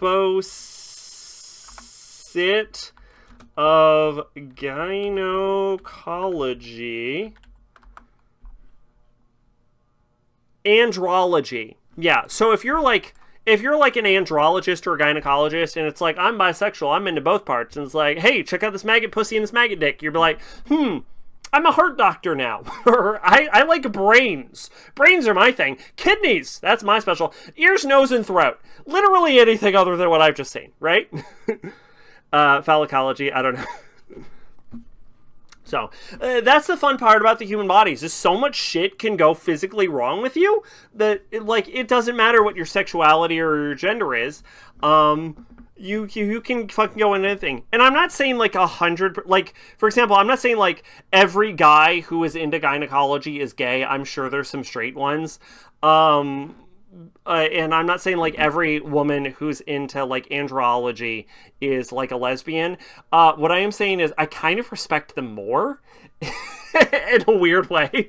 Because, like, how do you see that shit and be like, yeah, I'm still into this.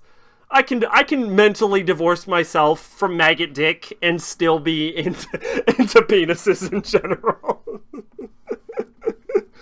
To be fair, the person attached to the parts is not the part themselves. Granted, I've been intendedly created, so no, break the fuck out of my classes.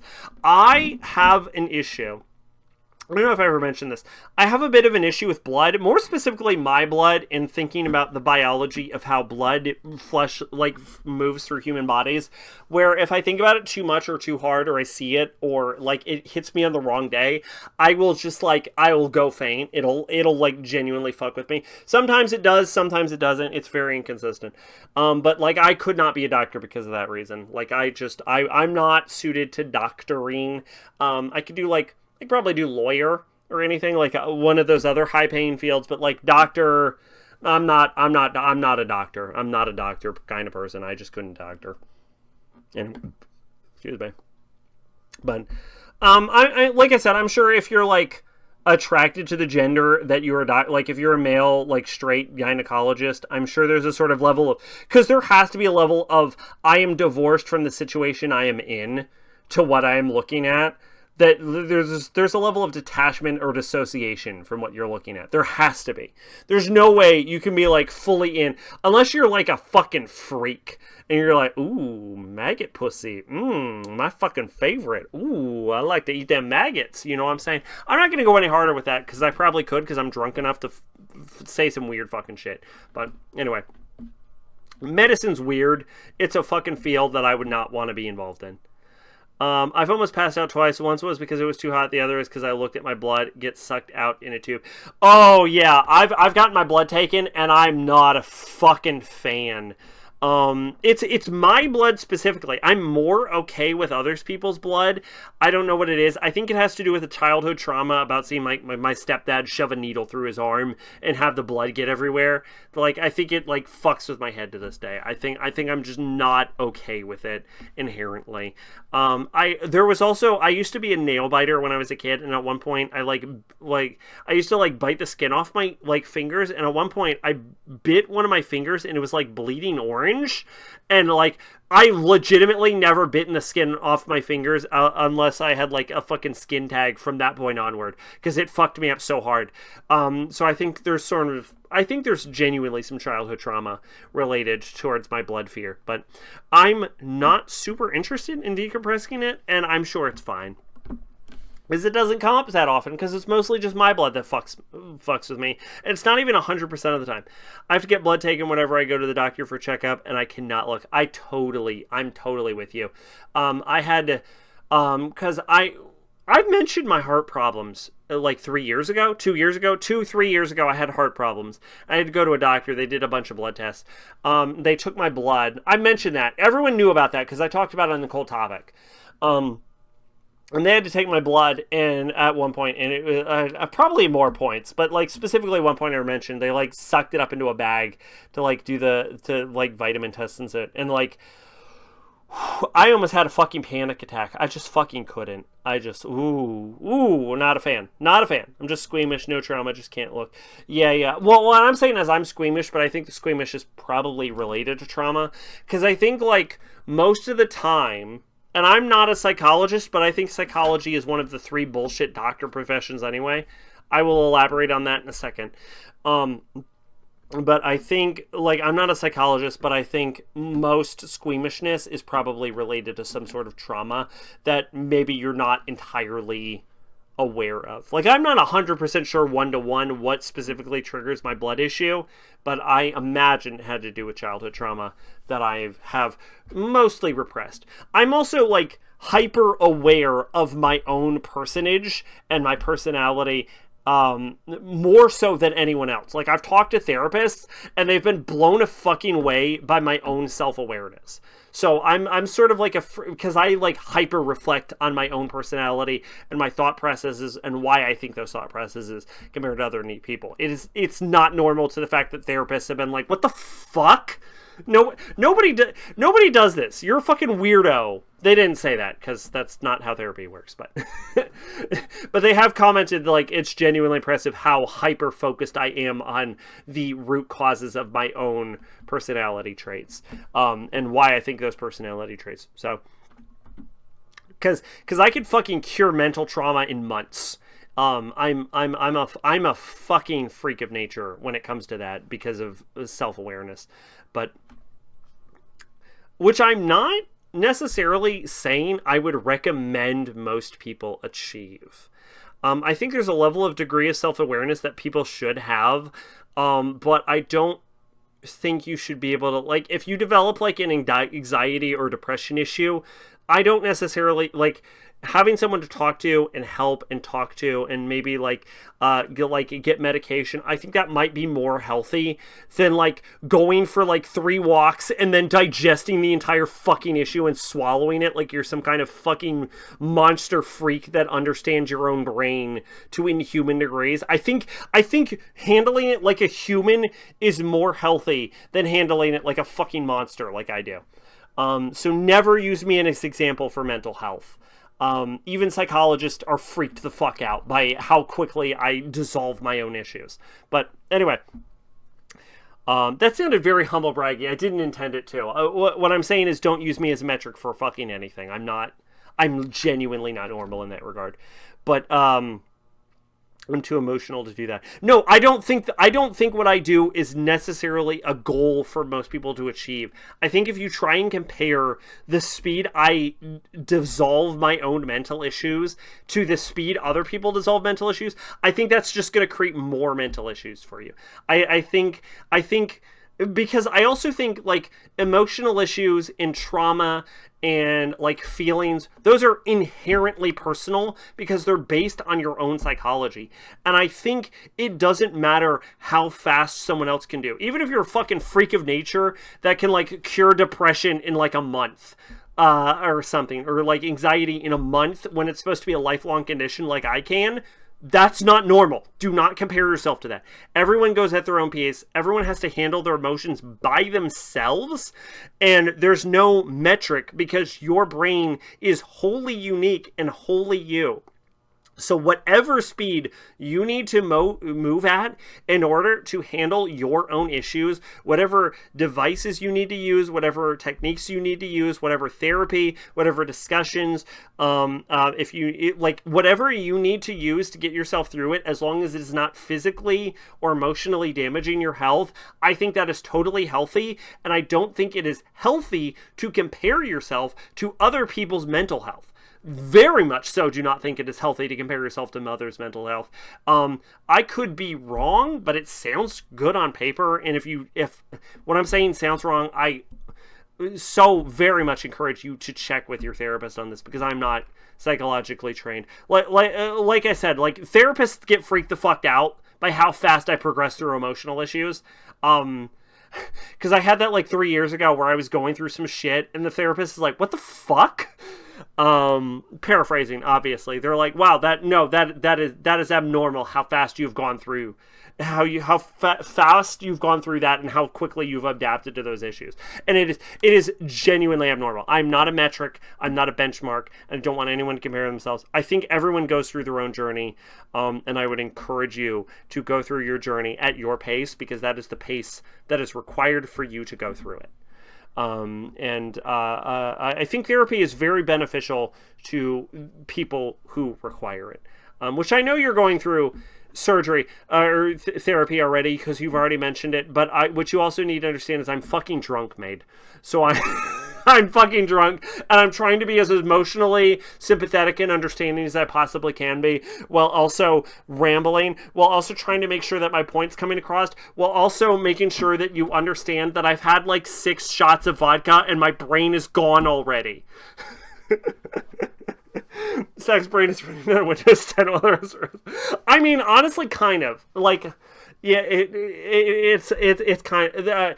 I don't compare myself to other people, and I don't think other people should compare themselves to me, because I have become aware of the... Like, so technically I was aware of the issue when I was in high school, but like but my emotional development wasn't there. Like, I realized my brain didn't operate at the same like degree that a lot of people's do, as far as like emotional development and self-awareness and stuff like that, when I was in high school. But there's also a sort of degree that you go through when you're a teenager where you're a fucking idiot. If you're a teenager, I'm sorry to tell you, you're fucking stupid. I don't care how smart you are. I don't care if you've graduated college at the age of 12. If you are a fucking 12-year-old who has graduated college, you're a fucking dumbass and you don't know how the world works. Your brain is literally not fully developed until 25. And I don't think I had the emotional intelligence to understand how my brain functioned until I was, honestly... I think 25 is probably accurate. I think until I was 25, I didn't fully understand how my own brain worked, and why it was such a poor idea to compare myself to other people, and why comparing yourself to people in general is wrong and inaccurate and is not a one-to-one. Like, it's literally apples to oranges. You should really just genuinely not compare yourself to someone. You knew me as a teenager, so you already know I'm stupid. I don't think you were like, you stood out as stupid as a teenager, mate. I don't want to like gas you up, but like as a teenager, you didn't come off as specifically dumb. Like, don't sell yourself short. Don't be like, oh, I'm dumb. I don't get that impression from you. And I would not tell you if I thought you were dumb, but I wouldn't tell you that I didn't. Like, if it makes sense, if I thought you were dumb, I wouldn't say, you're dumb, maid. But what I would say is I wouldn't not say it. Like, I wouldn't be telling you that I don't think you're dumb. If I actually thought you were dumb, I would like hide the fact that I thought you were dumb, so I don't think you're dumb. So I want you to know that I do know. That almost sounds backhanded. I'm like, I don't think you're dumb, but like, look, I'm drunk. You can't blame me for one. I'm dumb right now because my brain don't work, because I drank 24 ounces of alcohol and my brain stopped working like 3 fucking hours ago. So. Because I'm an out. No, I didn't think you were especially dumb as a teenager either. So don't worry about that. But like, I think it's inherently, there's probably a sort of level of degradation, because you know what you thought as a teenager, right? Most people don't vocalize 100% of the shit that comes out of your mouth. So there's probably a level of you as an adult that looks back at the stuff you thought as a teenager that you didn't vocalize, and you're like, man, that person was a fucking moron. Like, so like, what you vocalized was not that bad. I won't talk to what was in your head, but I will say this: if you're like thinking back about like your teenage self and you're like, man, my teenage thoughts were fucking stupid, don't worry, everyone's teenage thoughts were fucking stupid. That's growing up. Growing up is realizing that the you 10 years ago was cringe as fuck. At this point right now where I am in my life, if I was in like my 50s, I'm sure I would look back and be like, man, fuck Zach. Fuck 2024 Sack. 2024 Sack was a fucking moron. What the fuck was I thinking? And I think that's just growing up, if I'm being honest with you. So I don't necessarily think, I think it's more important to appreciate how you've developed as a person. And I think it's more important to appreciate where you are now than I think it is to think about where you were, because those are negative thoughts usually. Normally, your opinions of yourself are negative. Most people don't think of themselves when they were younger as like the cool hip dude. Usually be like, man, fuck that guy. Or fuck that girl, or whatever. So I don't think it's healthy to think of yourself as a younger person. I think it's better to appreciate how far you've come to where you are now and be more accepting of where you are now and appreciate the you of now. And I think it's better to compare yourself with where you are now. I think thinking of yourself as your own individual personality and your own unique journey is more beneficial than thinking of yourself in comparison to literally anyone else. Because there's a famous quote of Caesar, literally Julius Caesar, Julius Caesar of the fucking Roman Republic, because I believe it actually became an empire after he died, and I think that's a common misconception, where he saw a statue of Alexander of the Great, Alexander of Macedonia, and he regretfully looked at the statue of Alexander, who I think died at like 21, and he was like, my life is a fucking waste, because I am not where Alexander was when Alexander accomplished more when he was his age than I have accomplished in my entire fucking life. Right? And that was Julius goddamn Caesar thinking that.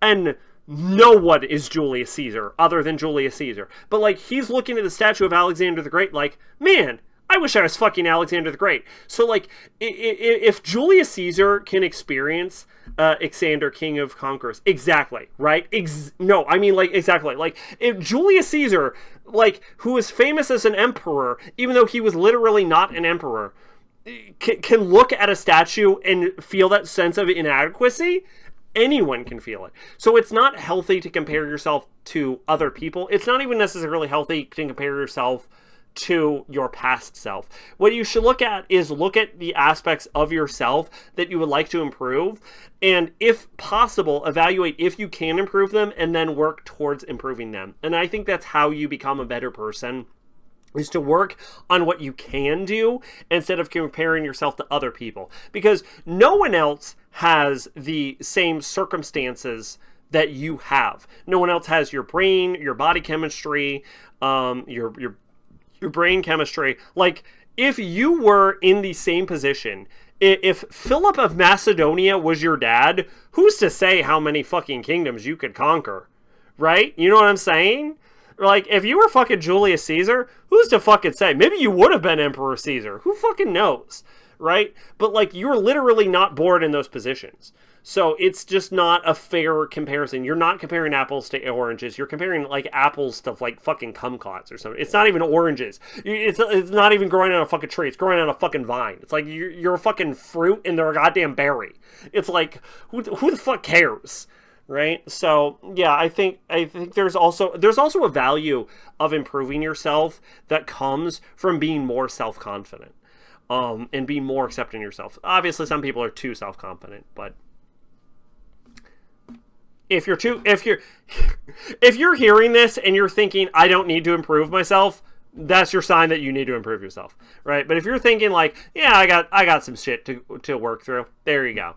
So, like, it's not healthy to compare yourselves, and everyone goes at their own pace, and there's nothing wrong with that. And if what I'm saying is wrong, please talk to your therapist. I'm not a psychologist.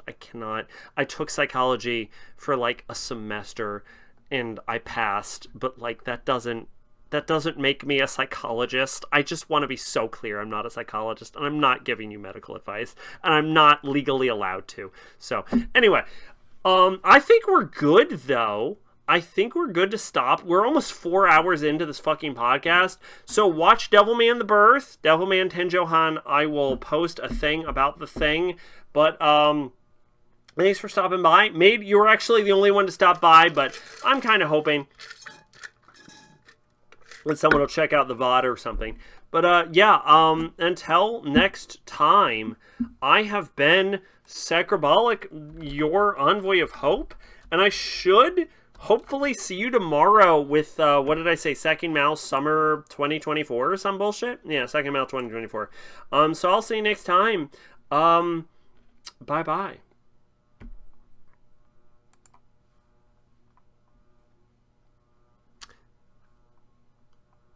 Friendly reminder, I'm very drunk.